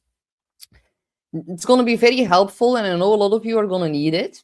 So if you feel overwhelmed, because it's a very deep house, go to therapy, do counseling, trauma release exercises, shadow work, and really like studying the dynamics within relationships, and look at what motivates you, look at what motivates your partner, look at why you have like this clingy versus anxiety attachment style, and what you can do in that regards to heal it. Go to a relationship therapist. That is also very helpful. You're gonna learn so much about it. You're gonna come out of this transit with way more emotional resilience, a healthier kind of sense of intimacy, stronger boundaries, and really a renewed sense of trust within your self-awareness. It can be about very deeply loyal, stable connections. And if you've been using your power in a conscious and healthy way, if you've been already working on your shadow material, if you've been integrating the shadow, if you are honest, if you have integrity, if you are a very conscious, evolved spiritual soul, then this can bring a soul connection. But like on a deeper level that you've never experienced before. And that person is going to mirror back the most deepest hidden parts of your psyche. It's about hidden desires coming to the forefront. Maybe you're going to get to know yourself, Aries, in a whole new way.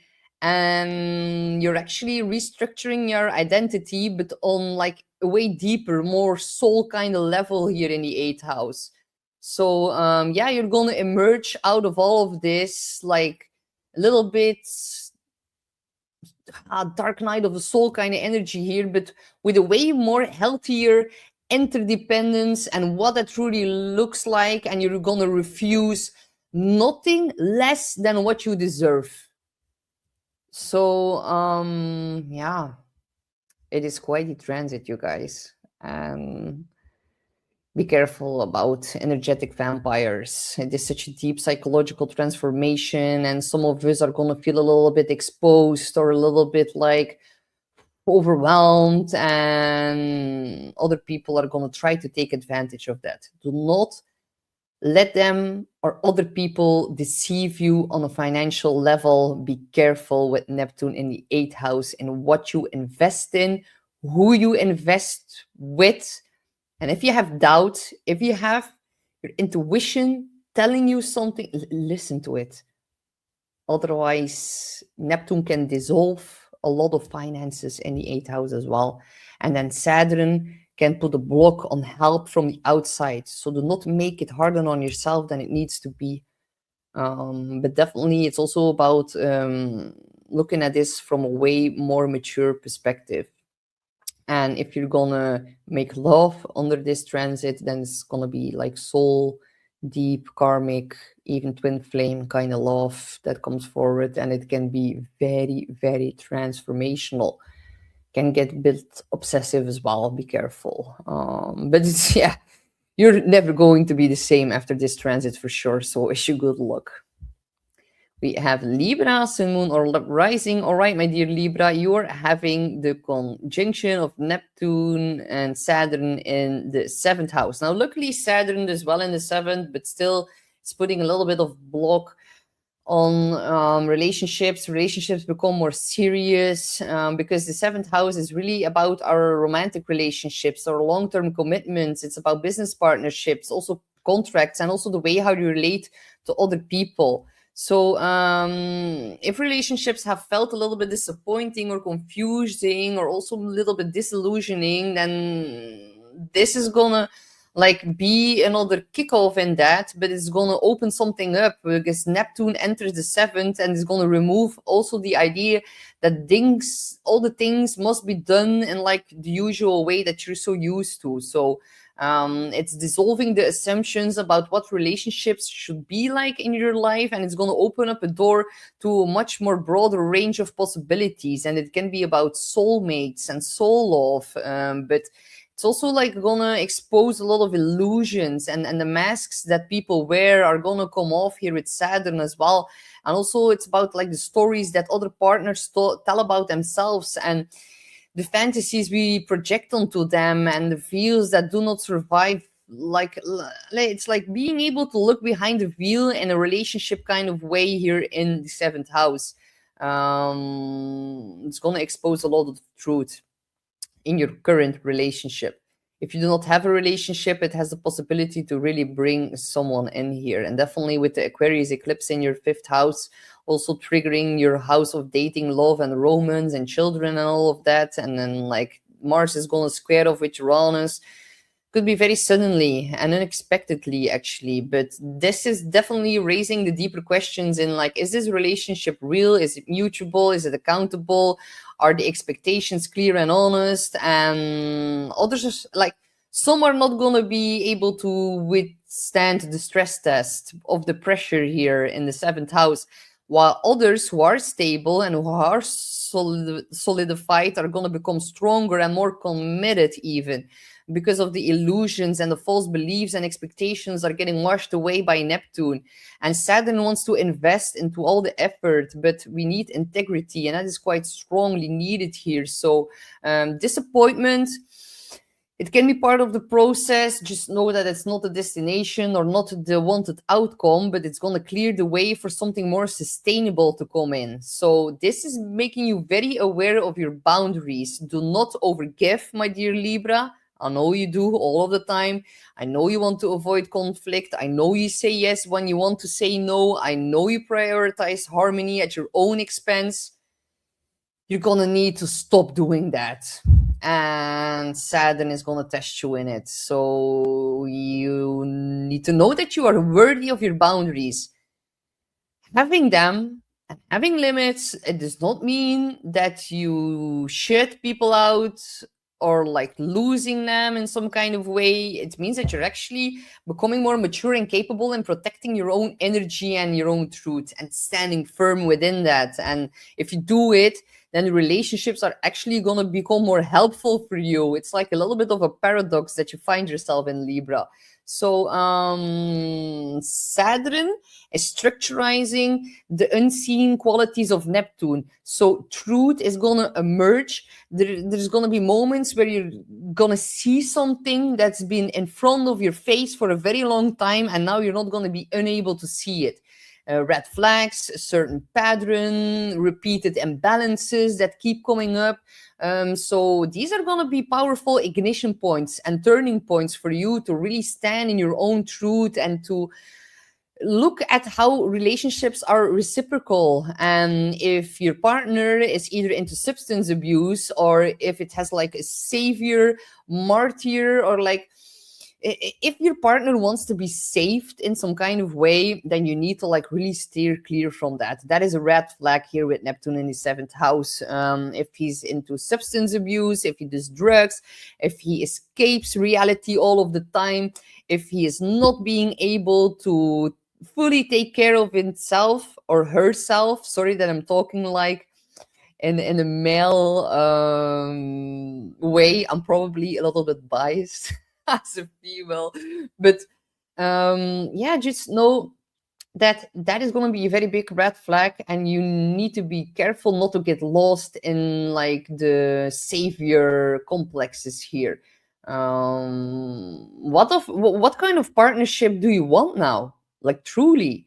And where are you no longer willing to compromise? And what does look a healthy exchange for you in relationships? And Saturn wants you to be more realistic, but it's also about like maintaining your own identity within partnerships. So that is being shaped a lot of the times by other people's expectations. That needs to stop. You need to become you in your relationship and keep yourself. Do not lose your identity. I know Neptune in its seventh house, it can feel like you merge into one person, and that can be beautiful, but you can also get lost in that, and then it's going to be hard to escape it. Or to free yourself from that. So yeah, definitely very big relationship lessons here, and it's about having clearer expectations. So good luck, my dear Libra. We have Scorpio, Sun, Moon, or Rising. All right, my dear Scorpio, you have Saturn, Neptune in the sixth house. And I'm going to take a sip because it's going to be important, one, to take care of your health, to hydrate, to drink maybe even structured water. Like, guys, I am always drinking Kangen water in a glass bottle. It is like a very special machine that does like oh my god, I'm forgetting the word. Like it structurizes your water. It is like running through a machine with like plates, and it like, yeah, it infuses your water with like hydrogen, electrolysis. That was what I was looking for. So it's a very special kind of water machine, and I think hydration and making sure that you strengthen the immune system, because Neptune is about the flow also. Aries is the flow of the blood because it rules over everything that is red. That's gonna be important. Really take care of your health, you guys, because having Saturn, Neptune in the sixth can definitely cause a little bit of havoc, especially if you have a natal planet there, because the sixth is also about your daily routines and the work and the service you do to other people or bring to other people. It is actually a practical transit here more for you, and some of you can feel like you need to start again from the ground up in regards to your work or your office space or your colleagues, or maybe a lot of the colleagues are either being a pain in the ass, or they are leaving your work, or they want to give you more work, they want to avoid responsibilities, you needing to draw boundaries in that. Maybe you are self-employed and you need to take on a new employee here with Saturn in the sixth and Neptune. There's just like a lot of change going on here.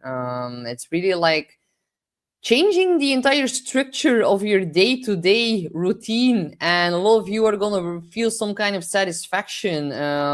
It's how you show up in your work life, and yeah, some of you are gonna feel like undervalued. Maybe you're gonna feel disconnected from like the true meaning of your work, and by that having to pivot or change something.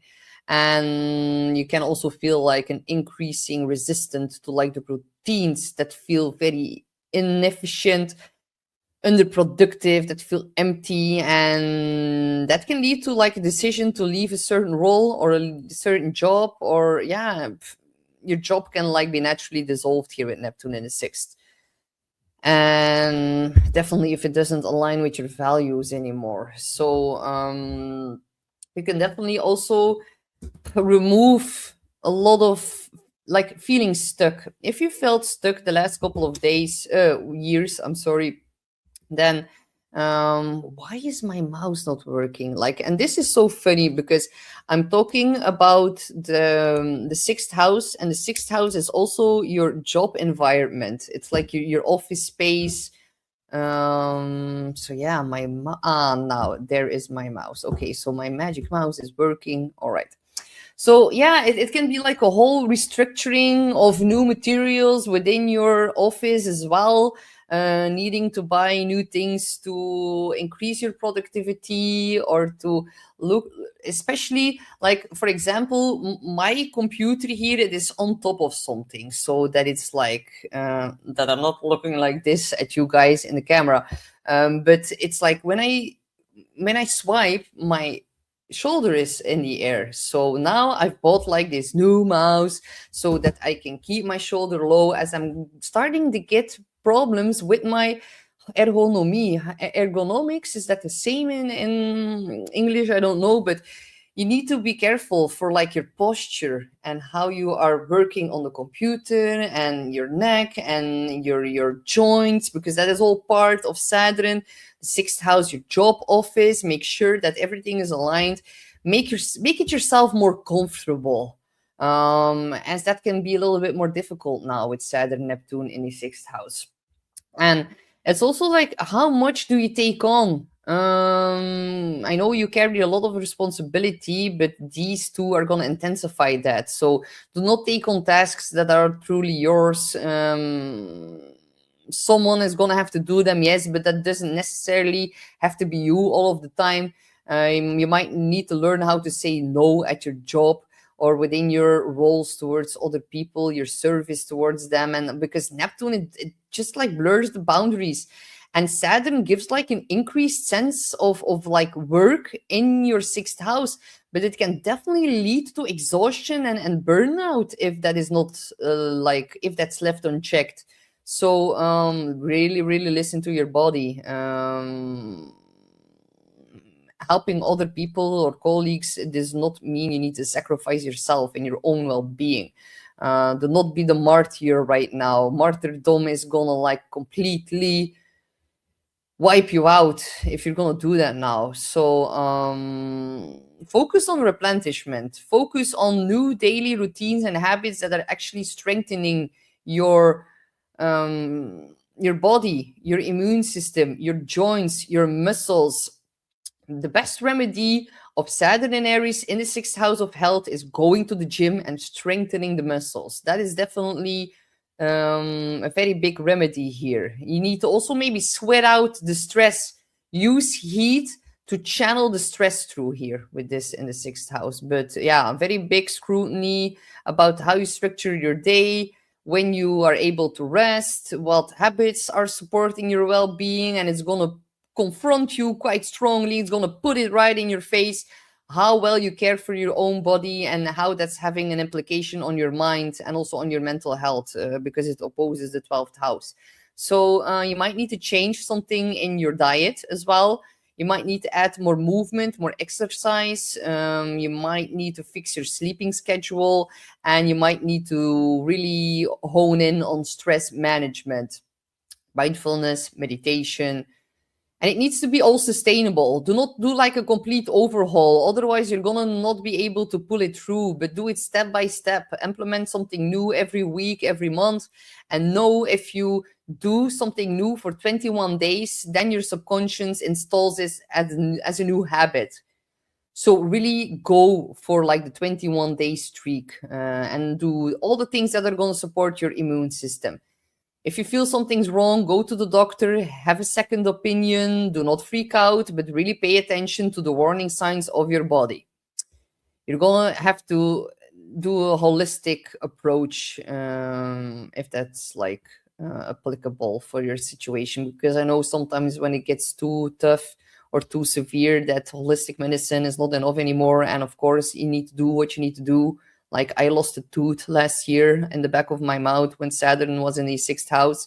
That was also partly due to black magic. And I know you, my dear Scorpios, you know that exists very well, because you're one of the signs that can transmute it, transform it, but you're also one of the signs when pissed off that can really put that on other people as well. So I know you're very, very familiar with the occult themes here. So when I say that, it's probably not going to sound weird to my dear Scorpios. Saturn in the house of bad fortunes, Neptune there as well, Chiron there as well. Do not prove yourself in regards to your productivity, otherwise your body is going to burn out. So yeah, really focus on more of a healthier routine within your daily life, and then you're going to be fine. So good luck, my dear Scorpio.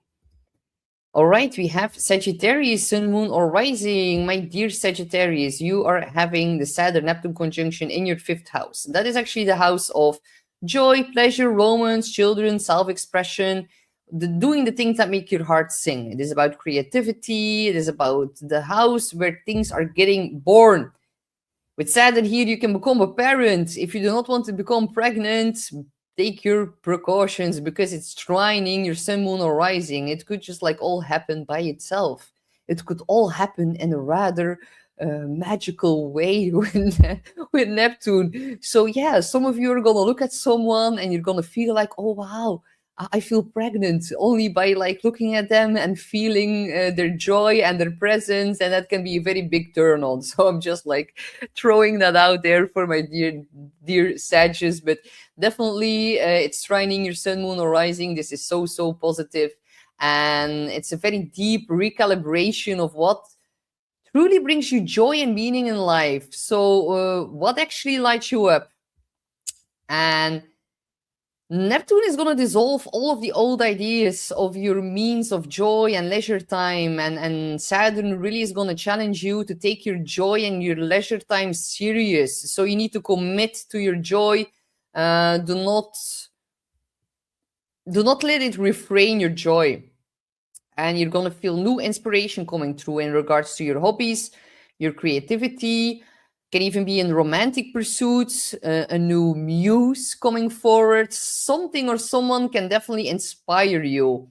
And if you feel disillusioned with some kind of hobby, then it's not a loss, it's actually guidance. Something more authentic is trying to emerge or is trying to be born here in the 5th house. So if you're naturally very inspired, which I know you are, Sagittarius, then there might be like on and off periods of like feeling super inspired by Neptune. And then when you want to bring it into like motion or take action on it, maybe Saturn can cause some kind of block or delay. So there's going to be such a push and pull forward motion here between like wanting to go full force ahead and then Saturn saying, oh, you need to have like taken into account a little bit more time or more work. You need to like put in the work. Structurize your creative fire here in the 5th house. So yeah, resilience is going to be really built through creative challenges and creatively challenging yourself, and whatever survives this process is going to infuse you with more authenticity and more power and more fun. And certain people are going to drain your enthusiasm, and then you're going to meet new people who are going to like fully trigger that. You need to release environments that are suppressing your expression, and do not be nice if it comes at the cost of your own joy. And I'm not saying to be rude either, but I'm just like saying the 5th house is about how we express ourselves, and Saturn is going to bring tests and limits and kind of challenges in that, but you can overcome that. And you need to give yourself permission to be yourself, but it can definitely about like a new serious romantic attraction, and that then becoming long-term over time. But the most important thing is like you need to schedule in fun, because you're gonna need to do that with Saturn putting a block on that. And Saturn can also be about investing and dedication towards like new creative tools and taking your self-expression serious, and make something with your hands. Let something being born. It's gonna be offering you stability. Also, enjoy some time off without feeling guilty. I know you probably have a very busy schedule and you need a lot of things to do, but yeah, do not let guilt override your sense of joy. Yeah, it's gonna be important. Do not feel guilty for like resting. That's gonna be important. If you have children, then that is going to evolve quite strongly your bond. There's going to be greater honesty, more mutual respect. They are going to reach some very important milestones here over the next 2 years with Saturn in the 5th, and maybe you're going to need to help them, or maybe you are going to want to help them, but Saturn is like going to put some kind of a block on them, on it. They are going to need to do it for themselves.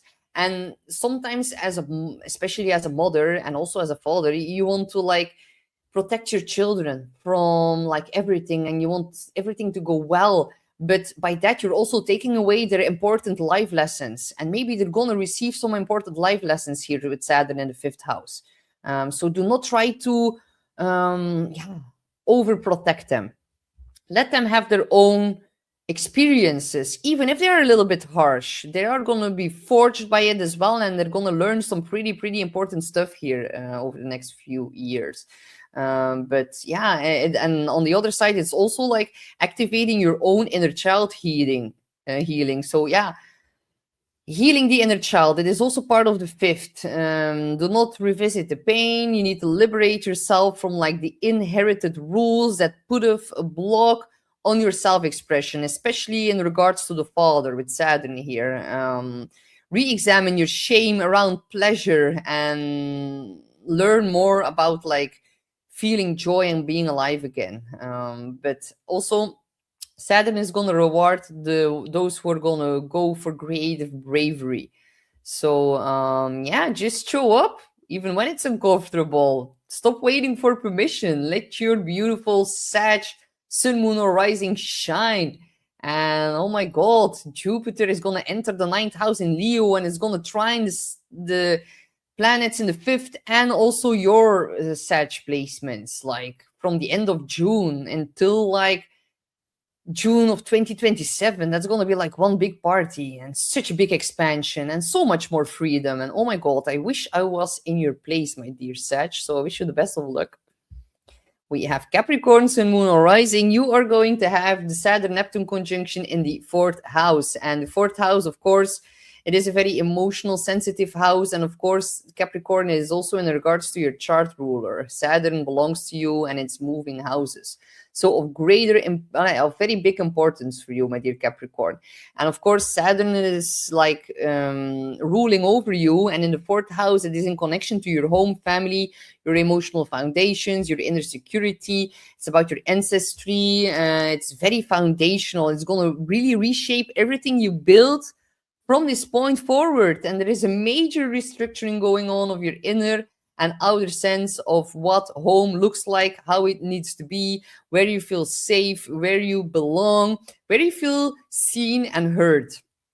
All part of the 4th. So yeah, big tests and challenges around what the safety actually mean to you, and where does your sense of belonging truly come from?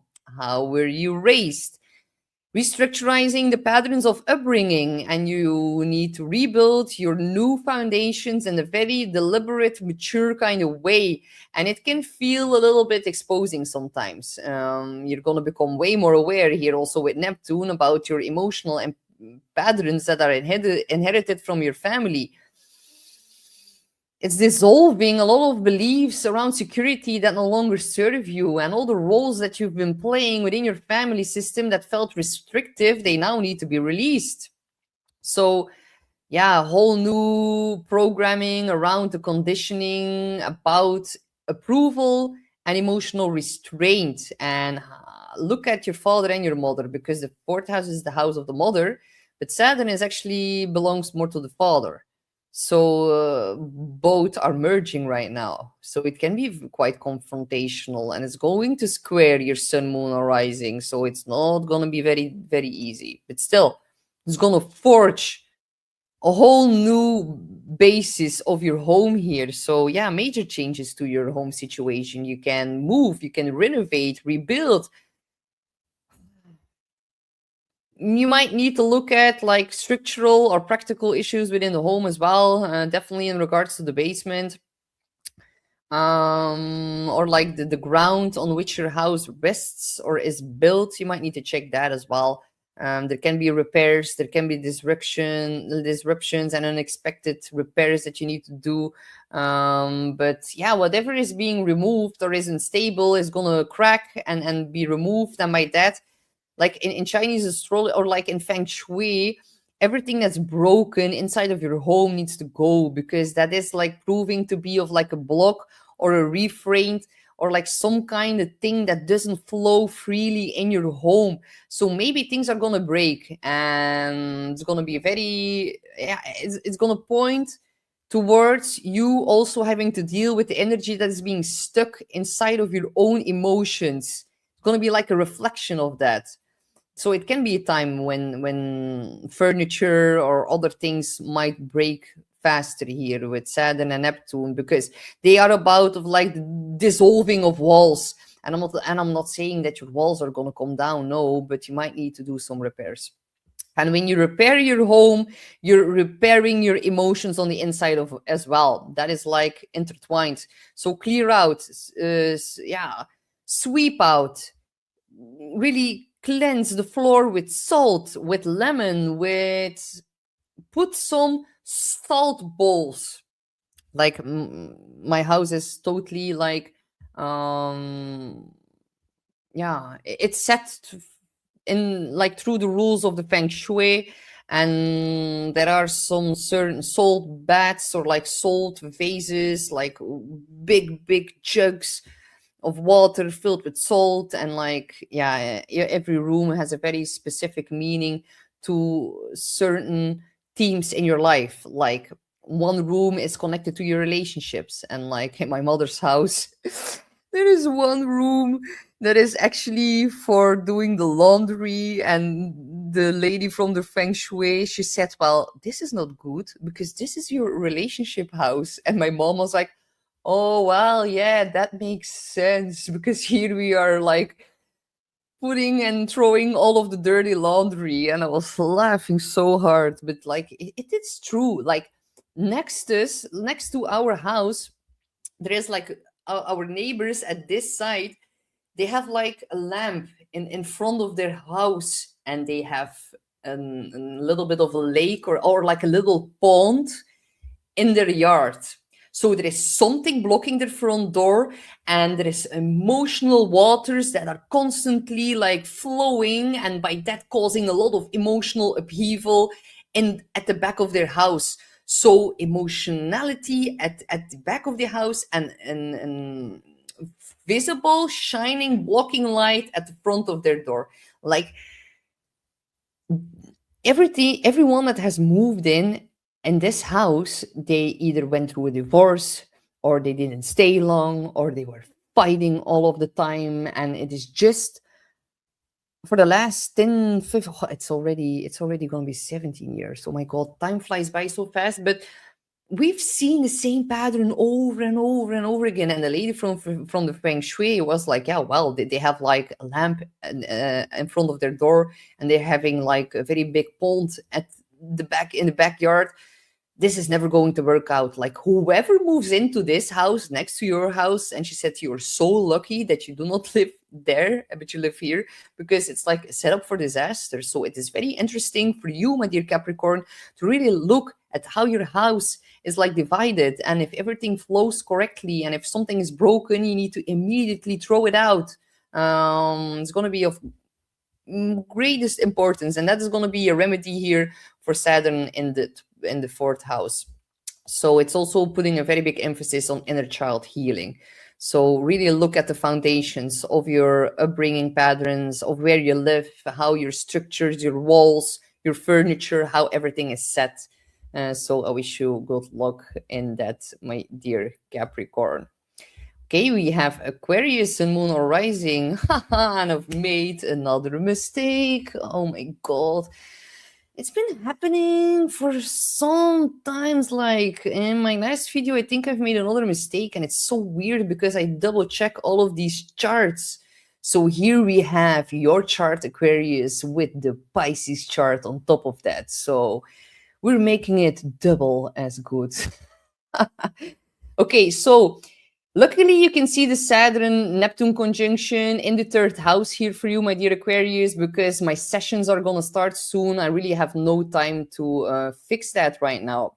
But I know, my dear Aquarius, like, it is also like having to do with the eclipse that is happening in your sign. So you're expecting all these like revelations and things that are going others than you were expecting. And yeah, this is just one of them. So let's just keep it at that.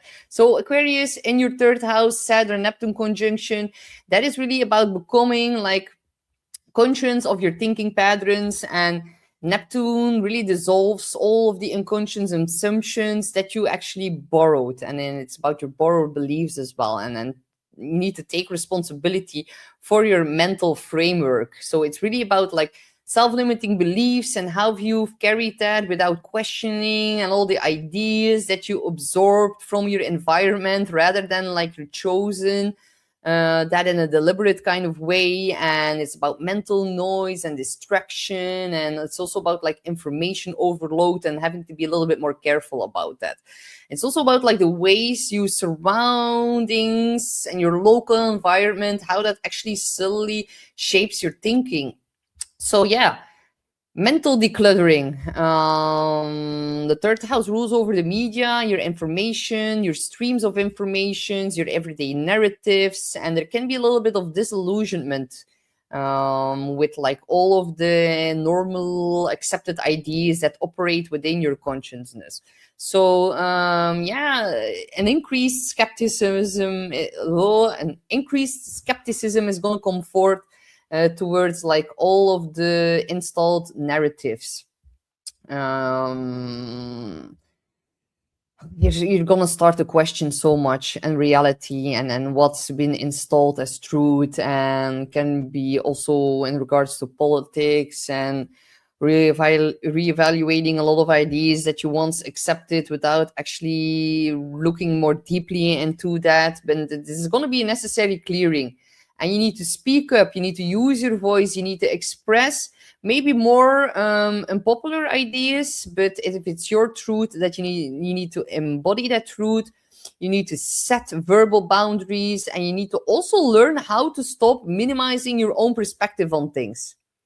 You're quite intelligent, Aquarius. Do not doubt yourself.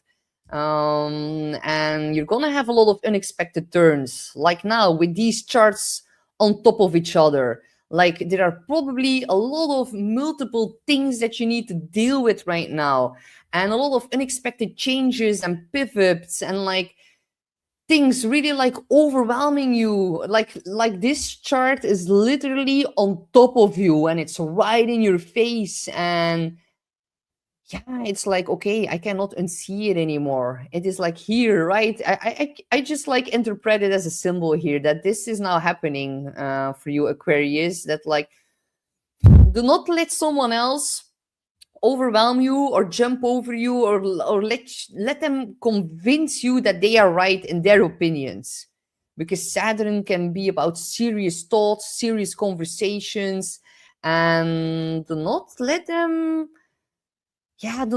doubt yourself, and believe in your own truth. And Saturn Neptune are restructuring that in a very, very big way. The third house is also about like returning to school, or like getting a graduation, or studying new certification. And this is actually good for like experimentation. Try new approaches of communication, refine how you talk, how you present your ideas. And mistakes are part of the process. I've made a mistake here with this chart. It is okay for you to make mistakes. We are all human. We are all learning. You just had an eclipse in your sign. It can be about very big unexpected breakthroughs and pivots and changes in direction. And it can be a little bit overwhelming. So do not try to hide from it, because here the chart of you, Aquarius, is hiding under the Pisces chart, and maybe it can feel a little bit too much and it can feel overwhelming. But do not try to hide, do not try to escape. This is about a whole new future timeline that is kicking off here for you, my dear Aquarius. Embody it, allow it, and do not be afraid to show up and to say something wrong or make a mistake. It's important that you use your voice, and you need to trust the process. Saturn is going to reward a lot of persistence. Neptune is about being open, having an open mind. So you might need to draw boundaries, say no, really cut yourself loose from like draining conversations, and really protect your mental space. This is about mental discipline and having and building a stronger sense of intellectual authority, and really believing in what you're saying. So good luck, my dear Aquarius. We have Pisces and Moon rising. All right, my dear Pisces, you are going to have the Saturn-Neptune conjunction out of your sign into your second house. So the second house, it is about like your money, your resources, your income, your self-worth, your skills and talents. It's going to be important for you, my dear Pisces, to not let the numbers on your bank account define your sense of self-worth. And that is going to be a test, a big stress test in the next 2 years. It is in the second house how safe you feel in the world, how much you trust yourself, what you believe you are worth. And this is a major restructuring of your inner foundation. Guys, you have just been going through Saturn and Neptune in your sign. Neptune for the last 14 years, Saturn for the last 3 years. And it kept a lot of things hidden.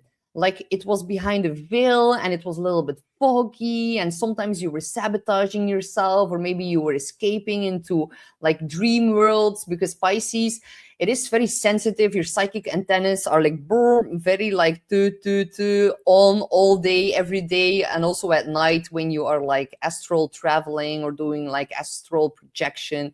This all belongs to Pisces and astrology. So I know that you need to go to like these altered states of consciousness, because we live in a rather harsh 3D matrix, and I know you escape it either through drinking or doing drugs or meditating or just whatever is your go-to. I know Pisces likes to likes to be in another world, and you guys really live inside of your own world. But now, as Saturn and Neptune really come out of your sign, a lot of the things that have been invisible are becoming visible. So this is a very big confrontation with how your own identity shapes your reality and what you're contributing towards that and how you are adding to that, and what is also like, been keeping you stuck, or like how you've been limiting yourself in your self-imposed prison, and now you're breaking free from that, and a lot of things are coming to the forefront, and there's a lot of things that you cannot unsee right now.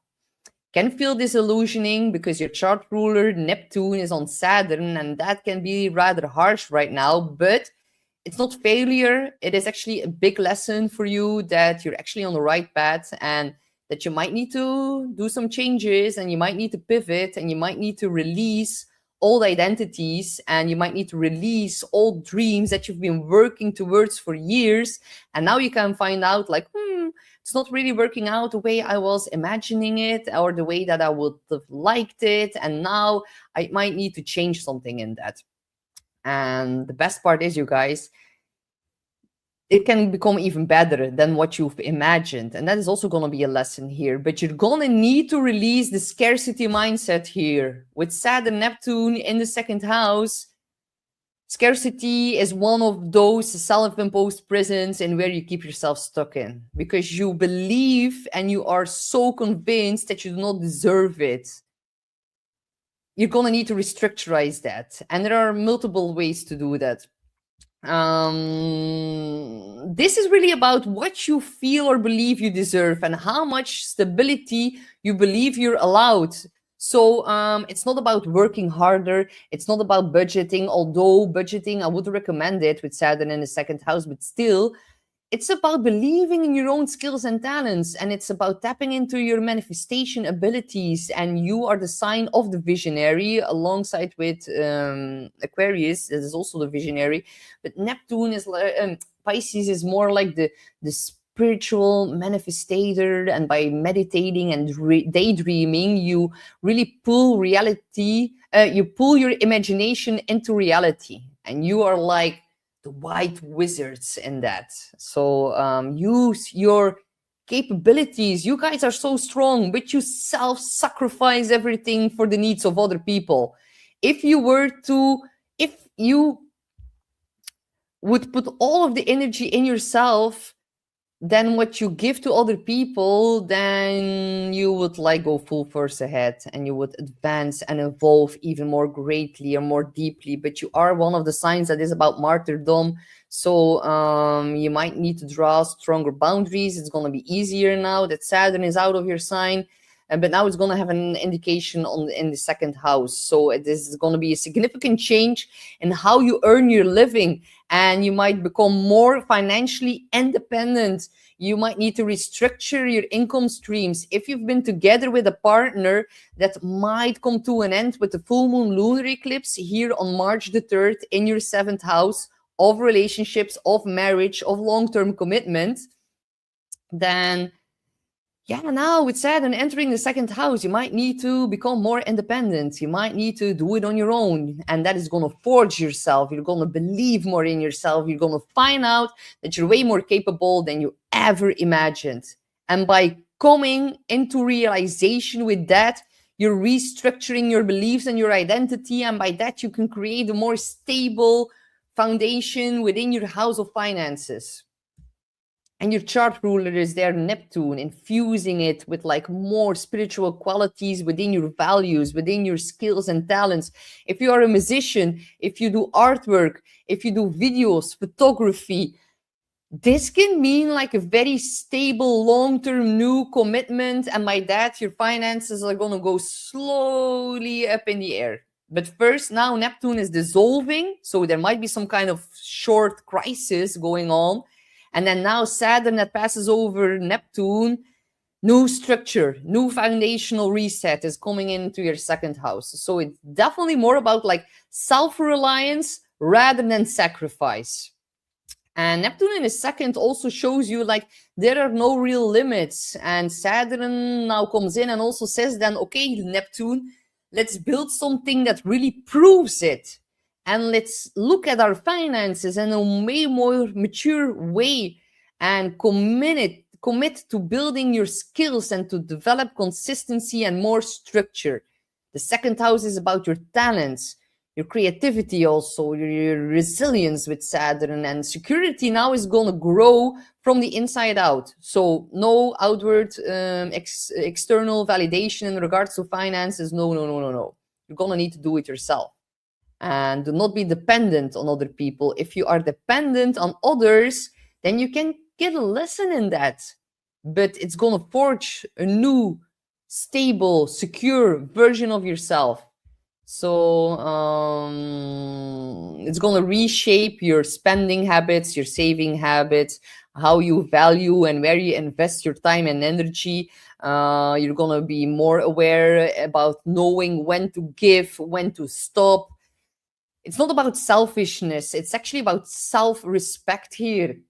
So yeah, a very, very big pivotal realization about your money and how that's connected to your self-worth and how some things need to be reshaped in that. And you're going to make some very important decisions around your income and in regards to your direction quite soon. And it is a long process. This process is going to take until April of 2028. So yeah, but you're gonna come out of this transit so much stronger, my dear Pisces, and it's actually a blessing that it's out of your sign now. You're gonna have a Mercury retrograde soon in your sign happening on the 26th of February. It's a whole big reassessment of the last 14 years of Pisces. And the final wrap up in that is going to happen by the end of August on the 28th to be exact, as we're going to have the last full moon lunar eclipse in your sign. And then by that, you get your universal Pisces degree by like Jah Almighty, the creator, whatever you want to call him. And you're going to like wrap up this forging of a whole new identity. So guys, that was it for today. I hope this was helpful. If you're still here, don't forget to like, share, and subscribe, and share it with your other astrology fans. And if you have more questions, you can just drop them in the chat or in the comment section below. I'm gonna read it, and if I have the time, I'm gonna answer, of course. But I do really value all of your feedback, and I will be back soon for another weekly, and then also for Mercury retrograde in the sign of Pisces. Yes, February, it is such an extraordinary month, but now I need to go as my astrology sessions are about to start. So yeah, I'm looking forward to seeing you all back here soon with me. And thank you so much for spending some time here with us today. So thank you. Bye-bye.